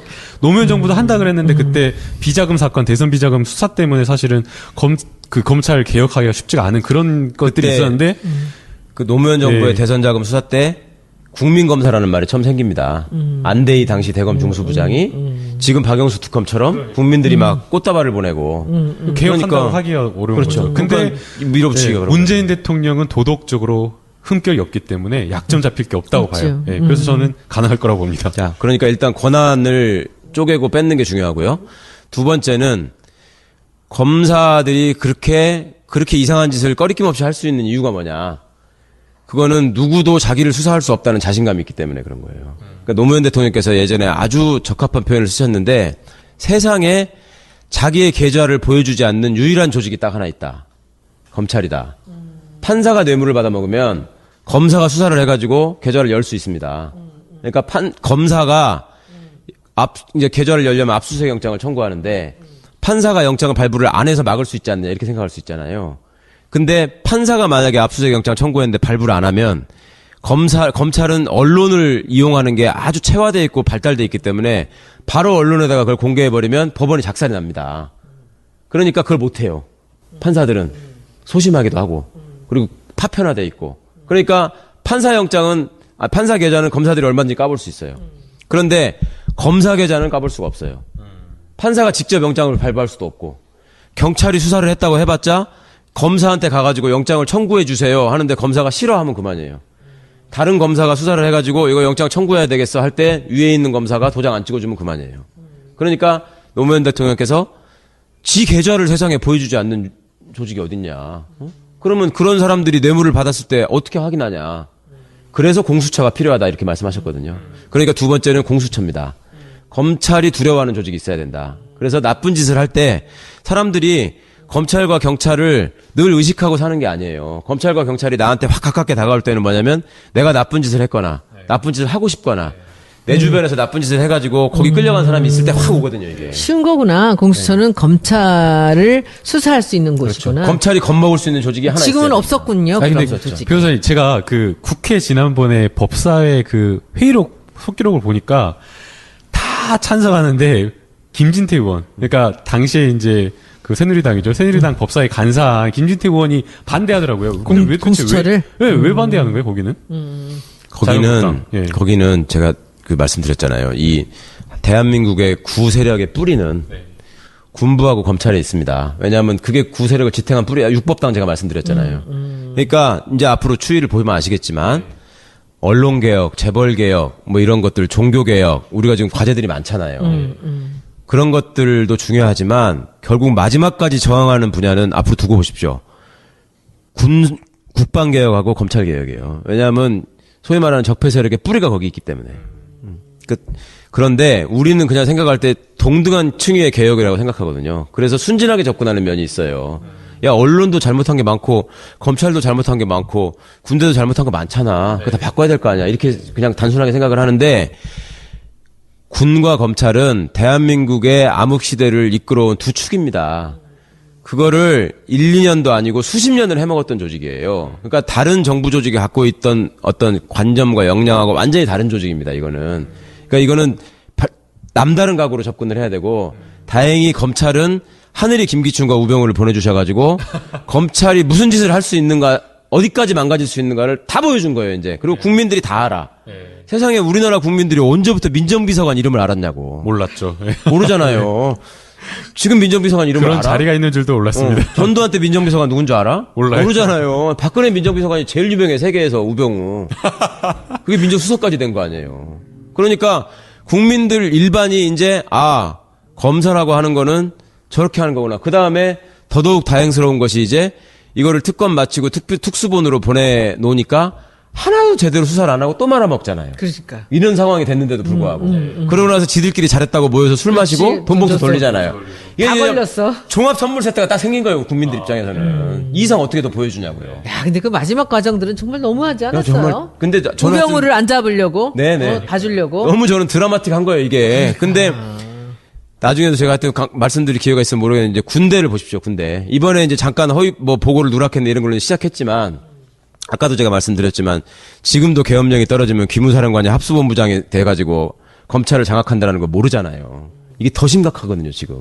그러니까 이 얘기는 차차 드리기로 하고 어쨌거나 공수처를 만들어야 되고 법먹는 조직이 있어야 된다. 세 번째는 이거는 법이 법을 통하지 않고도 할 수 있는 일이기 때문에 지금 대통령께서 잘하시는 일이 법이 필요 없이 할 수 있는 일들을 지금 착착착 하고 계시잖아요. 세월호 기간제 교사 순직 문제도 그렇고 국정교과서 문제도 그렇고 법이 필요 없는 거였잖아요. 검찰도 있습니다. 그게 뭐냐면 이렇게 한번 여쭤볼게요. 법무부 장관은 검사예요, 아니에요? 법무부 장관. 아니죠. 아니죠. 검찰총장은 검사예요, 아니에요? 검사죠. 검사죠. 아니죠. 아니에요? 검찰총장 아닌가요? 제가 설명드릴게요. 네. 그 다음에 대법원장은 판사예요, 아니에요? 판사죠. 판사죠. 판사라고 생각하시죠. 네. 대법관은 판사예요, 아니에요? 판사죠. 네. 네. 그러니까 요것부터 정리해드릴게요. 법관이라는 용어가 있거든요, 헌법에. 판사는 헌법과 법률에 의하여 양심에 따라 독립하여 심판한다 이렇게 되어 있는 게 아니고요. 법관은이에요, 주어가. 법관이 세 종류가 있습니다. 법관의 종류는 대법원장, 대법관, 판사입니다. 아시겠죠? 그러니까 대법원장은 판사가 아닙니다. 대법원장은 아니어도 된다는 거죠. 아니요. 법관의 종류가 세 가지라니까요. 아, 다른 종류구나. 그러니까 법관이라는 건 법관의 한 재판을 할 수 있는 사람이 법관이고요. 아. 판결을 할 수 있는 사람이 법관이고요. 그걸 통칭해서 법관이라고 부르는 거고요. 일종의 직급이죠, 이게. 직책으로. 직책 내지 직급으로 판사하고 대법관하고 대법원장이 있는 겁니다. 그러니까 대법원장한테 판사라고 부르면 안 되는 거죠. 틀린 거죠. 아무나 그럼 대법원장을 시키면 이 사람도 판결을 내릴 수 있는 사람이 되는 거네요. 그러니까 이제 물론 법률가 법조인의 자격이 있어야 되지만, 그러니까 대법원장한테 판사라고 부르는 거 쉽게 말하면 국회의원한테 시의원이라고 구의원이라고 부르는 거 똑같은 거예요. 아, 그래요? 네, 그러니까 다른 거예요. 같은 의원이지만, 그죠? 같은 의원이지만 종류가 있듯이 다르죠. 이것도 같은 법관이지만 다르고. 다른 거죠. 검찰청법에 보면 검찰청을 구성하는 사람은 검찰총장과 검사입니다. 그러니까 검찰총장은 검사가 아닌 거예요. 네.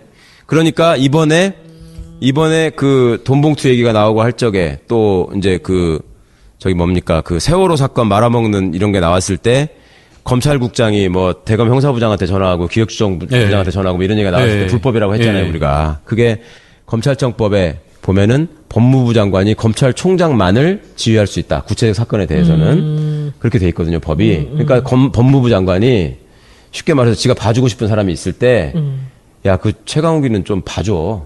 이 얘기는 검찰총장한테만 할 수 있는 거예요. 구체적으로. 왜냐하면 그렇게 하지 않으면 정치 권력이 검찰권을 가지고 농락을 하기 때문에 제도는 그렇게 만들어 놓은 거예요. 근데 얘들이 알아서 기느라고 내지는 알아서 결탁하느라고 이거 한꺼번에 돌아가 버리니까 문제가 된 거죠. 그러니까 검찰총장하고 검사 두 종류가 있기 때문에 검찰총장은 검사가 아닌 거죠. 아닌 거고 법무부 장관은 당연히 검사가 아닙니다. 그러니까 법무부 장관은 검찰총장이나 검사는 반드시 법조인을 시켜야 돼요. 그럼 법에 그렇게 돼 있어요. 법무부 장관은 법조인을 안 시켜도 됩니다. 그러니까 의원님도 법무부 장관 하시는데 아무 문제가 없는 거예요. 이건 정무직이고 그냥 시키면 되는 거예요. 국방부 장관은 군인인가요, 아닌가요? 아니어도 되죠. 그러면 군인이 국방부 장관 할 수 있나요? 할 수 있겠죠. 그러니까 사람들이 다 이렇게 생각한다고요. 국방부 장관은 군인이 하면 절대 안 돼. 이거 헌법에 나오는 거예요. 그래요? 네.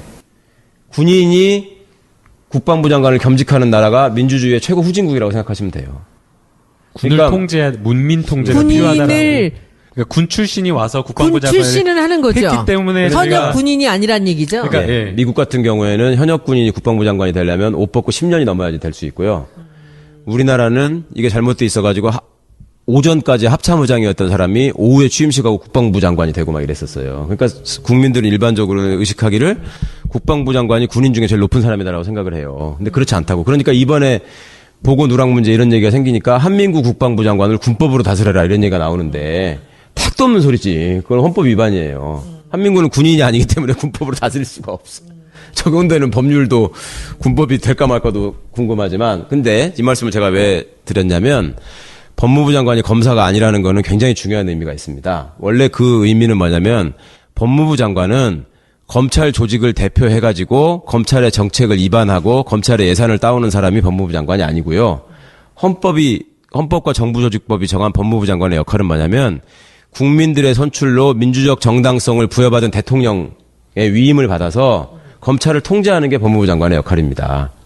민주주의의 원리에 따라서. 그러니까 왜냐하면 검찰이 힘을 가지고 일반 시민들의 권리와 자유를 제약하잖아요.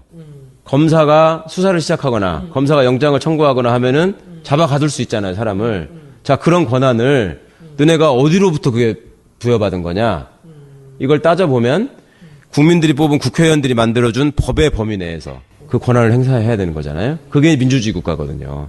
그게 아니고 왕의 지시에 따라서 하는 거는 이거는 민주주의 국가가 아닌 왕정 국가가 되는 거고요. 네, 원리가 그렇게 되는 거거든요. 그런데 그러면 행정부 소속의 검사를 누가 지휘하느냐의 문제가 남는 것이죠. 그거는 대통령이 하는 것이고 대통령이 왜 그러면 자기 밑에 있는 조직을 지휘해가지고 자기를 뽑아준 국민들한테 해코지를 할 수 있는 거냐. 이거는 왜냐하면 국민들이 이 사람을 선출해서 민주적 정당성을 부여했기 때문에 대통령은 그 정당성을 가지고 나쁜 짓 하는 사람을 처벌할 수 있는 권한을 받은 거예요. 주권자로부터. 그럼 그 주권자로부터 받은 대통령의 권한을 위임받아서 행사하는 게 법무부 장관이라고. 그러니까 법무부 장관의 제1 역할은 검찰을 통제하는 것입니다. 근데 아까 우리 처음에 저 말씀드렸지만 우리가 사법, 입법, 행정부가 있잖아요. 그러면은 법무부 장관은 사법이에요? 입법이에요? 네. 그러니까 당연히 장관이라는 이름이 붙어 있으니까 행정부 소속이죠. 법무부 장관도 행정이고, 그렇죠. 그러면 검찰도 행정이고, 그렇죠. 그러니까 그리고 법원은 사법이고. 그렇죠. 그러니까 행정부, 입법부, 사법부가 있을 때, 그러니까 사법개혁이라는 말에 당연히 검찰개혁이 포함되는지에 대해서도 이제 다음 시간에 우리가 말씀드려야 항상 되는데. 그렇게 생각을 했었는데 아니네, 그게. 네. 그러니까 검찰개혁과 사법개혁은 우리는 따로 있는 거네. 사법 얘기하면 법원, 검찰 항상 같이 생각해요. 네, 같이 왜냐하면 있어요. 어느 동네든지 가면 검찰청하고 법원이 같이 있거든요. 법이 관련됐기 때문에 우리는 다 사법이라고 생각을 다 한 그럴 거지. 걸로 알잖아요. 검찰청하고 법원은 항상 같은 데 있어요. 네. 옆에 같이 있다고요. 우리나라만 그래요. 세계적으로. 코어를 해야 되는 거니까 그런 거 아니, 아닌가? 세계적으로 우리나라만 그래요. 과거에 이제 사법개혁을 논의를 하면 행정부의 사법개혁 추진위원회를 두거나 아니면은 대법원 산하의 사법개혁 추진위원회를 둬가지고 법원하고 검찰 출신들이 가장 많이 참여를 했었거든요. 네. 그러다 보니까 이제 사실은 법조인이 법조이니까 검찰들이 검찰을 수술해야 되고 판사들이 판사를 수술해야 되는 그런 문제가 있었는데. 그거는 이제 예. 우리 좀 더 길어지니까 다음번에 다시 네. 얘기를 하도록 하고. 그러니까 요 얘기 지금 예. 세 번째 얘기 마무리 못하고 네네네네. 이렇게 세 여기까지 번째 거. 왔는데. 네네네. 자, 법무부 장관이 검찰을 네네. 통제하고 통솔해야 된다고 말씀을 네. 드렸습니다. 그런데 우리는 법무부 장관은 거의 100% 다 검사 출신이 하는 걸로 알고 있고, 그러니까 사람들이 법무부 장관이 검사인 줄 아는 사람도 많아요. 국방부 장관이 당연히 군인이 하는 걸로 알고 있는 것처럼. 그런데 이게 특징이 뭐냐면요. 이거 이제 세 번째 주제는 뭐냐면 법무부의 탈검찰화 내지는 법무부의 문민화라고 표현을 하는데요. 법무부가 그 과가 64개가 있는데 그 64개 과의 과장 중에 딱 절반인 32명이 검사입니다. 법무부에. 네. 법무부에 국이 10개가 있는데 10개 국에 9개가 검사입니다. 검사입니다. 근데 정부조직법을 보면은 행정각부로 법무부가 있고 법무부 산하기관이 외청으로 검찰청이 있는 거예요. 이건 뭐냐면 행정안전부가 있고 밑에 경찰청이 있고요. 그렇죠? 행안부에. 네네. 법무부에. 기획재정부가 있고 그 밑에 국세청이 있죠. 자, 우리가 청자가 딸린 권력기관으로 경찰청, 검찰청, 국세청을 대표적으로 듭니다. 그렇죠? 그러면 국세청 직원들이 기재부에 가가지고 과장의 절반을 차지하고 국세청 직원들이 기재부에 가가지고 국장의 90%를 차지하고 있으면 현실이 그렇지도 않거니와 예. 국민들이 그걸 용납할까요? 검찰이 법무부를 완전 장악한 거 아니에요? 그래서 제가 좀 말씀드리는 와. 거예요. 예. 기가 막히는 일 아니에요, 이게? 기가 막힌 일이죠, 자, 진짜. 더 기가 막히는 일은 예. 경찰이 행안부에 가가지고 과장의 반이 다 경찰이야. 에이. 예. 그렇지 않잖아요. 근데. 그러니까 경찰이 상상도 못할 경찰이 일이죠. 행안부에 네. 가가지고 90%가 다 경찰이야. 행안부 국장이. 상상도 못할 상상도 못할 일이잖아요. 일이죠. 예. 근데 법무부는 왜 그래? 왜 그래요? 똑같잖아요. 법적으로 따지면 행정각부의 외청으로 그 산하기관으로 청들이 있는데 청해 직원들이 가가지고 여기를 장악하고 있어. 완전히. 예. 왜 그래요, 근데? 그게 그러니까 검찰이 괴물이 된 겁니다. 그동안에 통제를 그럼 못하게 된 거네요. 그러니까 한 통속이라는 거지, 다. 그러니까 한통속으로 만드는 게 권력 입장에서 편했고, 그다음에 과거에 법률가 숫자가 부족했기 때문에 이게 법률 전문가들이 법무부에 있어야 된다라는 명분으로 검사들이 법무부를 가가지고 법무부를 다 구성을 해버린 겁니다. 그런데 정말로 기가 막히는 건 또 뭐냐면 국세청 직원이 가서 기재부 가서 저걸 다 먹었다고 그러면 사람들이 이상하게 생각하는데 검사가 하는 건 너무 당연하다고 생각하는 것도 기가 막히지만 예. 국세청 직원이나 기재부 직원이나 똑같이 일반직 행정 공무원들이에요. 예. 그렇죠? 예. 그런데 검찰청에는 법무부에는 법무부가 하는 일은요. 법무실이라 그래가지고 정부 입법안을 다 검토하는 부서가 있고요. 그다음에 검찰국이라 그래가지고 이번에 문제가 된 검찰의 인사와 예산, 수사 같은 걸 통제하는 검찰국이 있고 출입국 관리본부가 있습니다. 그 우리가 공항 통과할 때마다 도장 찍어주시는 분들 법무부 소속이란 말이에요. 그다음에 교정본부, 교도소를 관리하는 이거는 다 전문 분야잖아요. 여기도 다 검사들이 한단 말이에요. 검사가 도대체 출입국 공항에 대해서 뭘 알아서 교도소를 지가 가봤어요? 왜 그걸 다 장악하고 있냐고. 교정본부는 다행히 지금은 아니에요. 네. 교정본부장 하나 빼고 전부 검사거든. 그러면 이게 요 분야마다 행정고시로 전문직 공무원들 다 뽑아요. 법무행정. 출입국관리직도 네. 있고 법무행정직도 법무행정도 있고 교정직도 있고 네. 다 별도로 있어요. 그걸 행시로 다 뽑아놓고서 이 사람들은 전부 다 검사의 부하들이야. 예? 행시 합격한 사람이 어디 가가지고 너 지금부터 너는 행안부 소속의 공무원이니까 너는 경찰 부하해. 이렇게 하면 그 사람들이 그걸 용납할까요? 말이 안 된다고 생각하잖아요, 국민들이. 근데 법무부는 그래. 그렇게 돼 있단 말이에요. 사법고시 패스한 검사들이 행정고시 보고 온 사람들 위에 있다는 얘기죠. 전부 위에 다. 있을 뿐만 아니라 행정고시 붙은 사람들이 되게 마지막으로 어디까지 갈 수 있다고 생각해요, 우리가 일반적으로. 장관 하잖아요. 법무 쪽으로 행정고시 붙은 사람은 죽었다 깨어나도 장관을 못하는 것일 뿐만 아니라 국장도 못해요. 국장이 다 과장인 검사인데. 아까 제가 말씀드렸잖아요. 90%가 검사인데. 이렇게 새로운 사실들을 속속 다 알게 되네. 온 국민이 다 알았으면 좋겠는데. 세상에 행정고시 합격해가지고 나름 동네에 플랜카드 걸리고 여기도 나름 학벌로 시골이라 전부 다 계속 동네 플래카드가 계속 나와. 그래서 요즘에는 안 걸어요. 요새 서울은 요즘엔 안 걸어. 요즘엔 안 여기 시골이라 전주라 어디 걸을 굴리지 거야. 않는다고 생각하는 친구들이 끝까지 올라가면 과장이야. 그러니까. 이런 게 어딨냐고 세상에. 그런데 몰라요? 당연한 줄 알겠지. 그래서 그렇게. 법무부 탈검찰화가 필요하다. 중요합니다. 그래야지 검찰 개혁안이 나왔을 때 법무부가 앞장서서 반대하는 일이 없습니다. 지금까지는 어떻게 해왔냐면 아까 제가 법무부 법무실에서 정부 입법안을 다 검토한다 그랬잖아요. 그러니까 백날 사개위 만들고 사개추위 만들어서 대법원과 행정부에서 아무리 좋은 법안을 만들어도 그걸 마지막에 컨트롤하는 데가 법무부야 또. 법무부에서 검사들이 하는 거예요. 그러니까 또 따기 빼고 기름 빼고 다 고쳐버려. 지네한테 불리한 거. 그다음에 거기서도 못 고치는 게 있으면 대통령 눈치 보여서 못 고치는 게 있으면 다음 보루는 국회 법사위. 법사위 의원님 해보셔서 아시지만 다른 소관 상임위에서 올라온 것도 지네가 딱 맞고서 못 가게 막잖아요. 맞아요. 그런 마치 역할 하잖아요. 자기들이 무슨 바이블이야. 근데 자기들이 상원이라고 맞아요. 하잖아요. 이거는 아예 법사위 소관 법안이에요. 근데 법사위 구성원들의 면면을 보십시오. 검사 출신들이 많아요. 아닌 사람들도 있긴 아닌 사람도 있지만 자유한국당의 그 검사 출신들 보십시오. 김진태 검사 출신이잖아요. 김재원 검사 출신이고요. 지금 구성원들도 보면 홍준표 검사 출신. 딱 두 사람만 이야기해도 안 될 것 같다는 생각이 딱 듭니다. 다 검사 출신들이 예전 여당 소속으로 가가지고 법사위에 다 들어가서 장악을 하고 있습니다. 그러니까 거기서 또 법안을 발기발기 또 망가뜨리는 거예요. 그러니까 이게 법적으로 개선을 하기가 너무 어려운 거예요. 그러니까 국민 여러분께서는 지금부터 법무부 장관이 새로 임명되면 법무부 장관이 법무부에서 검사들을 몇 명이나 쫓아내는지 봐야 돼. 이걸 확인하시고 최대한 많이 쫓아낼 수 있도록 응원을 해주셔야 됩니다. 최대한 많이 쫓아내야 됩니다. 그리고 법사위에 있는 그 구태 정치인들도 이제 네. 국회 이제 안 되게 네. 만들어야 돼. 그다음에 이제 내쫓아야 되고. 아까 말씀드린 이름은 저희가 말 안 했습니다. 수사권 조정의 문제하고 네. 공수처 문제는 법안이라 그랬잖아요. 3개. 그게 법안으로 나갔을 때 국회 법사위가 무슨 짓을 하는지 감시하셔야 됩니다. 네. 아, 오늘 첫날 너무 많은 공부를 해서 여러분들이 이렇게 어려운 공부 귀에 쏙쏙 들어오셨는지 모르겠습니다. 저는 제가 잘 모르는 분야라 아주 굉장히 재밌게 들었었는데 이제 1시간 약간 넘었습니다. 저도 너무 재밌게 들었는데 재밌죠? 다음 시간에는 노트 가져와야 될 것 같아요.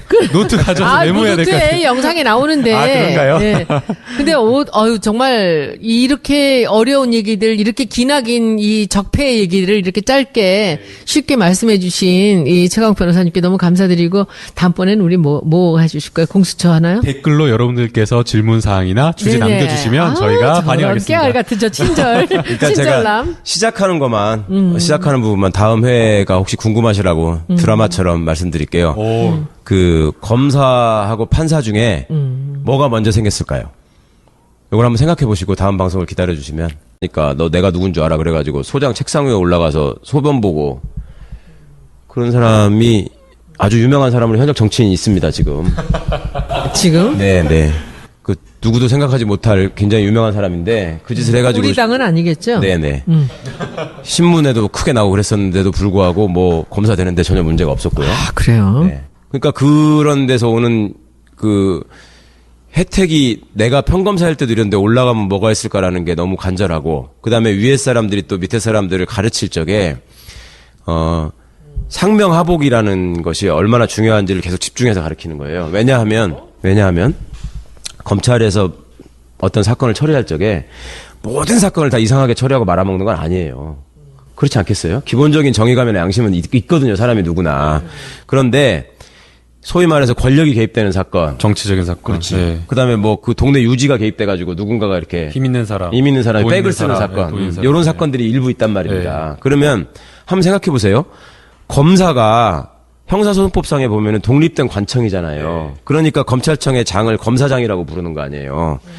그러니까 검사 하나하나가 개별적으로 결정을 내릴 수 있는 관청이에요. 그러면 검사 혼자서 수사를 해가지고 이게 죄가 된다 안 된다 판단을 하고 재판을 회부를 해야 되겠다 말아야 되겠다 이거를 결정하는 게 소위 기소독점주의, 기소편의주의로 보장이 돼 있으면 검사가 일을 열심히 하면 되는 것이고, 그 다음에 그 위에서 혹시 이 사람이 경험이 부족하거나 또 일이 바빠가지고 다른 거를 못 봐서 시야가 좁아서 피해가 생길 것 같으면 부장검사 정도가 있어가지고 컨트롤 해주면 되잖아. 같이 하면 되잖아.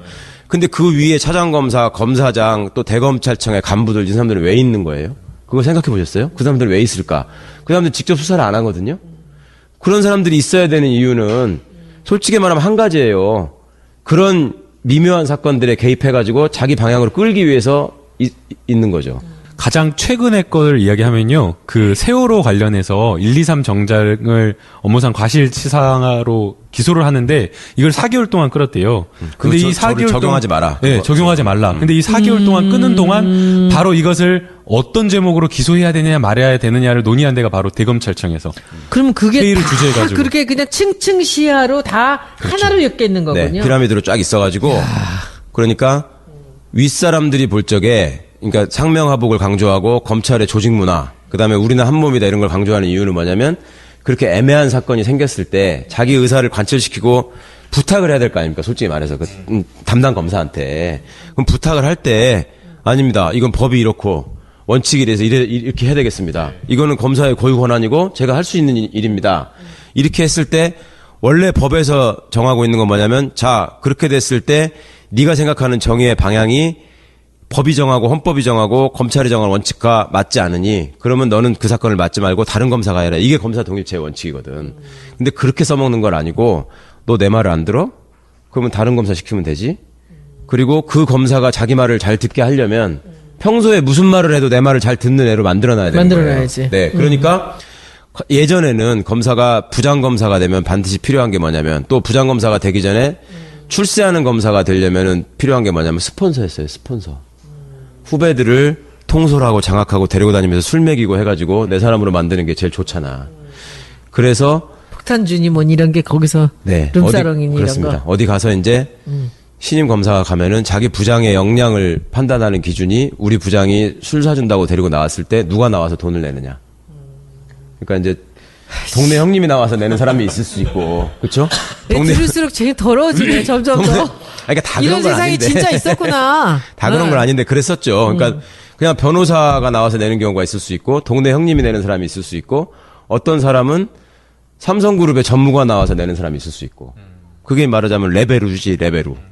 이제 그런 것들에 의한 경쟁. 또 예전에는 검사 출신으로 중간에 나오면 변호사로서 땅 짓고 헤엄치기로 돈을 버는 게 보장돼 있었고 숫자가 너무 적었으니까요. 네.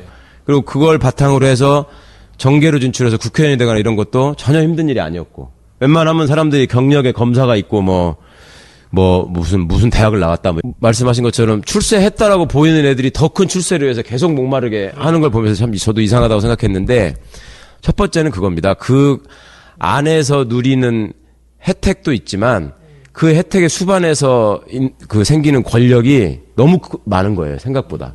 그러니까 단적으로는 어떤 게 있냐면요.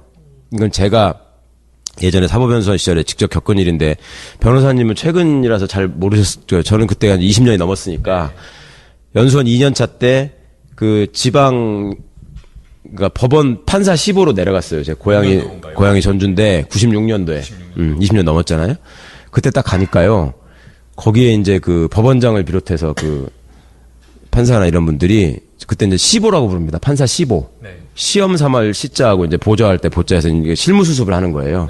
내려가니까 시보님들이 오셨으니까 지역에서 환영회를 해야 된다 그래가지고 전주 시내 중심가에 있는 한정식 집이 이제 그때 요정이죠, 요정. 거기를 가가지고 쫙 까놓고 밥을 먹는데 동네 그러니까 그 전라북도의 유지들이 쫙 나오신 거예요. 그래가지고 일일이 이렇게 그 술을 따라주시는 거야, 그분들이. 몇 명 안 되는 시부한테 무릎을 꿇고 머리 허연 그 근사하게 생기신 분들이 와가지고 영감님 제 술 한 잔 받으십시오 이러는 거야. 전 너무 놀랐어요, 진짜로. 진짜 영감님이 젊은 나한테 영감이라고 한다는 것 자체가 너무 놀라운 일이잖아요. 근데 그분들 정서에는 그 영감이라는 말 자체가 예전에 당상관을 칭하는 말이잖아요. 그 영감 위가 대감이고 대감 위에가 상감이고 이런 건데 영감님이라고 하고 거기에 수반되는 혜택을 보자면 짧게 말하면 그러니까 그 전까지는 막 추리닝 입고 슬리퍼 끌고 다니는 인생 낙오자처럼 살다가 시험 합격 한번 딱 되는 순간부터는 일단 골드카드가 갑자기 나오고 그죠? 그리고 그 시절에는 이 차를 타고 가다가 신호위반이나 뭐 속도위반으로 걸리잖아요. 그럴 때 신분증을 보여주면 경찰이 정말 진심으로 죄송하다고 하면서 빨리 가시라 그랬었어요. 좋았던 시절이네. 네, 네. 그리고 정말로 많은 사람들이 너무너무 만나고 싶어 해요. 이 대목에서 잠깐. 이 국회의원하고 되게 비슷하네. 네. 안에 들어가면 아무것도 아닌데 밖에 나오면 이것이 이 무슨 굉장한 사람인 양 대접받고 그러다 보면 이제 사람들이 스포일 되는 거지. 그러니까 이거는 국회의원 되시는 분들은 그래도 여러 가지 경험을 겪어서 그 분야의 어떤 대가가 돼서 국회의원 되시는 분도 있고, 맞아. 그다음에 여러 관직을 거쳐서 되는 분도 있고 하니까 좀 더 달라. 이건 어린애가 어린애 맞아. 예. 20대 초반. 우병우는 25살 때 검사였단 말이야. 야, 그 나이에 그런 대접을 받고 살았던 거야. 근데 어디 가가지고 그런 양반들이 그러니까요. 한 서너 번까지는 너무너무 이게 어색하고 죄송하고 막 그래요. 어떻게 할 줄을 모르겠어요. 근데 한 5번째부터는 누가 나를 딱 만났는데 안 그러면 이상하지? 예. 바로 고개를 숙이거나 이렇게 하지 않고 나를 딱 똑바로 쳐다보면 뭐야, 속으로 이거 봐라? 예, 이런 생각이 드는 거예요, 사람이. 근데 그렇게 건방을 떨고 다니다가 그리고 사람들이 또 검사나 이런 법조인에 대한 환상이 있기 때문에 엄청 또 막 이렇게 띄워준단 말이야. 뭐 가문의 영광이네, 자랑이네부터 시작해가지고 뭐 온데 프레카드 걸고 막 그러니까 지가 진짜 제일인 줄 알아요. 그런데 막상 출근을 해보면 검찰에서는 진짜 말단 직원이거든, 이제. 검사는, 평검사는. 그리고 밤새도록 일을 해도. 그거 정말 묘하다. 서류더미에 쌓여가지고. 쌓여가지고. 네. 그리고 우리가. 퇴근도 못하고. 변호사들 입회하면서 보면은 그게 사람이 할 짓입니까? 앉아가지고 막 했어, 안 했어, 이거 해가지고 그냥 좀 땀 뻘뻘 흘리면서 밤새 해야 되잖아요. 에어컨도 잘 안 나와요, 검찰청에. 그럼 이제 그럴 때 예전에 그런 말이 있었어요. 검사는 올라갈수록 편하고, 처음에는 힘든데 올라갈수록 편하고, 판사는 처음에는 검사보다 좀 덜 힘든데 올라갈수록 힘들다. 그게 이제 검사는 올라갈수록 직접 수사를 안 하고 결재만 하는 사람이 되고요. 판사는 올라갈수록 사건 기록을 더 많이 봐야 되는 부담이 생겨요. 그런 차이가 있는데, 그러니까 그 조직 안에서 보니까 나도 이 정도의 대접을 받는데 여기에 부장검사다. 부장 위가 차장이잖아요. 검찰은. 차장검사다. 검사장이다. 이렇게 되면 그거는 자기가 생각하지 못하는 또 다른 세계가 있는 거예요. 거기는. 그러니까 꿈을 갖게 되겠네. 그럼요. 거기가 평검사로 초짜가 검사로 어디 지방에 발령이 나도요. 한 20년 전까지만 해도 관내 모든 골프장에 가면은 회원 대우라고 말은 그렇게 하면서 사실상 공짜예요. 지금도? 네? 옛날에? 예전에요. 네. 그리고 무슨 뭐 인사이동이 자주 있잖아요. 1년 반, 1년마다 이렇게 있으면 그 전별금. 챙겨주는 거. 변호사들이 챙겨주는 거, 동료들이 걷는 전별금, 그 다음에 지역 유지들이 주는 전별금, 그런 것들만 모아도 몇 천만 원 되는 거예요. 한 번 옮길 때마다. 그러니까 괜찮아요. 괜찮겠죠.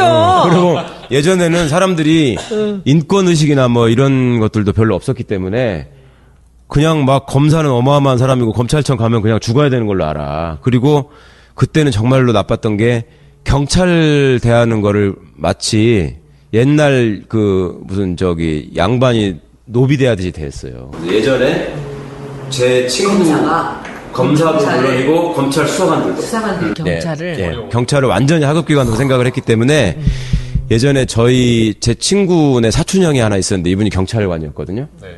자긴 평생의 소원이 지금 뭐 검사나 검찰 수사관이 될 수는 없지만 그때는 경찰들을 파견받아가지고 검찰청에 출근시켜서 부려먹는 경찰들이 있었어요. 나는 그 검찰 파견 경찰이 되는 게 소원이다 이렇게 말하는 사람이 있었어요. 왜 그러냐 그러니까 경찰이 사건을 송치하러 이렇게 들고 오면 거기 검찰 수사관들이 이렇게 보다가 검사가 보는 것도 이렇게 보다가 야 이거를 수사라고 해왔냐고 이걸 막 머리통을 때리고 쌍욕을 해서 쫓아내고 막 같은 이래요. 경찰끼리인데 아니 검찰 수사관이. 검찰 수사관이. 네. 그런데 검찰청에 파견 나와 있는 경찰한테는 그렇게 안 할 거 아니에요. 같은 사무실에 있으니까. 그러니까 그 수모를 자기가 참기 위해서라 나는 검찰에 파견 나가는 경찰 한 번만 해보면 소원이 없겠다. 이럴 때예요. 그러니까 뭐 일만 잘하면야 그 열심히 일만 잘하면야 뭐 승진을 어디까지 하든 아무 상관이 없는데 근데 이제 문제가 결탁하는 거 아닌가요? 그 뭐 내부에서 사건 정치적인 어떤 사건이 왔을 때 그것을 정치권의 입맛에 맞는 어떤 처리, 예컨대 뭐 미네르바 사건이라든지 아니면 PD수첩 사건이라든지 뭐 정현주 KBS 사장을 쫓아내기 위해서 이거 전부 다 무죄 나온 사건인데 다 이제 그게 결국에는 그럼 자기들끼리 그 결탁을 하는 거예요? 그러니까 이제 결탁을 내부에서? 하는지 아닌지는 모르지만 근데 이제 저희가 봤을 때는 결탁하지 않으면 그렇게 될 수가 없는 거예요? 그 예컨대 PD수첩 같은 경우에는 그 임수빈 부장검사였죠. 이건 도저히 안 된다. 기소할 수가 없다라고 나와버렸거든요. 옷을 벗고. 그런데도 무리해서 기소해가지고 결국은 무죄 나오고.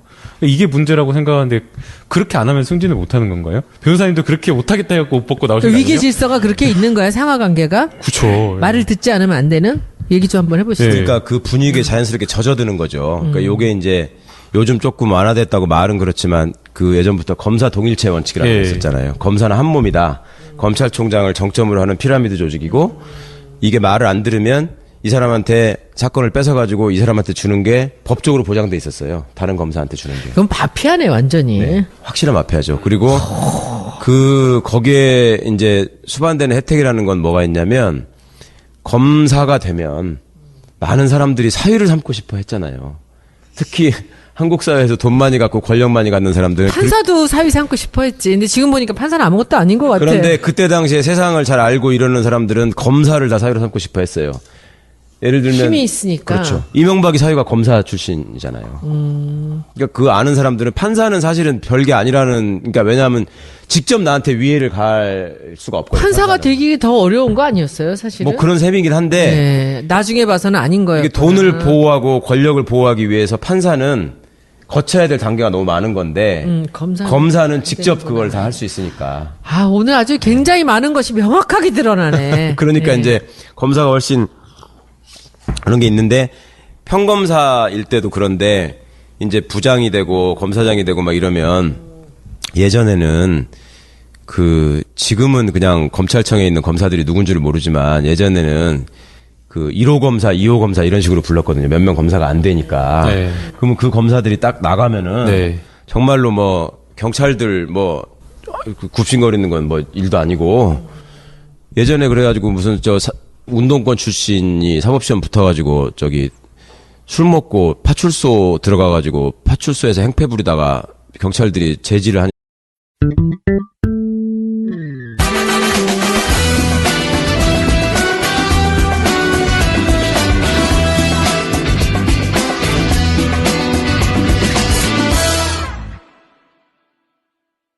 여러분 안녕하세요. 오랜만에 이 자리에서 다시 페북 라이브로 여러분들을 만납니다. 오늘은 제가 그동안 아주 오랫동안 꿈꿔왔던 그런 페북 라이브를 시작합니다. 몇 번 할지 얼마나 계속될지는 모르지만 제가 궁금한 것들을 페북 라이브를 통해서 공부를 해가면서 여러분들을 만납니다. 최강욱 변호사님 소개할게요. 안녕하세요. 그 옆에 최강욱입니다. 또 우리 종편의 황태자 우리 김남국 변호사님이십니다. 안녕하세요. 김남국 잘 아시죠? 변호사입니다. 제가 이분들을 모신 이유는 요즘에 이제 검찰 개혁에 대한 얘기 많이 나오지 않습니까? 제가 전국구 팬이거든요. 그 정봉주 전 의원의 전국구 팬인데 제가 전국구 팬이 된 이유는 최강욱 변호사님 때문이에요. 말씀을요. 항상 그 검찰 얘기 나올 때마다 너무 속 시원하게 얘기도 잘해주셨고 그리고 또 뭐 포털 그 말 같이 정말 상식이라든지 여러 방면에서 굉장히 속 시원하게 얘기를 잘해주셔서 제가 그게 재밌어서 전국구를 하나도 빼놓지 않고 다 봤습니다.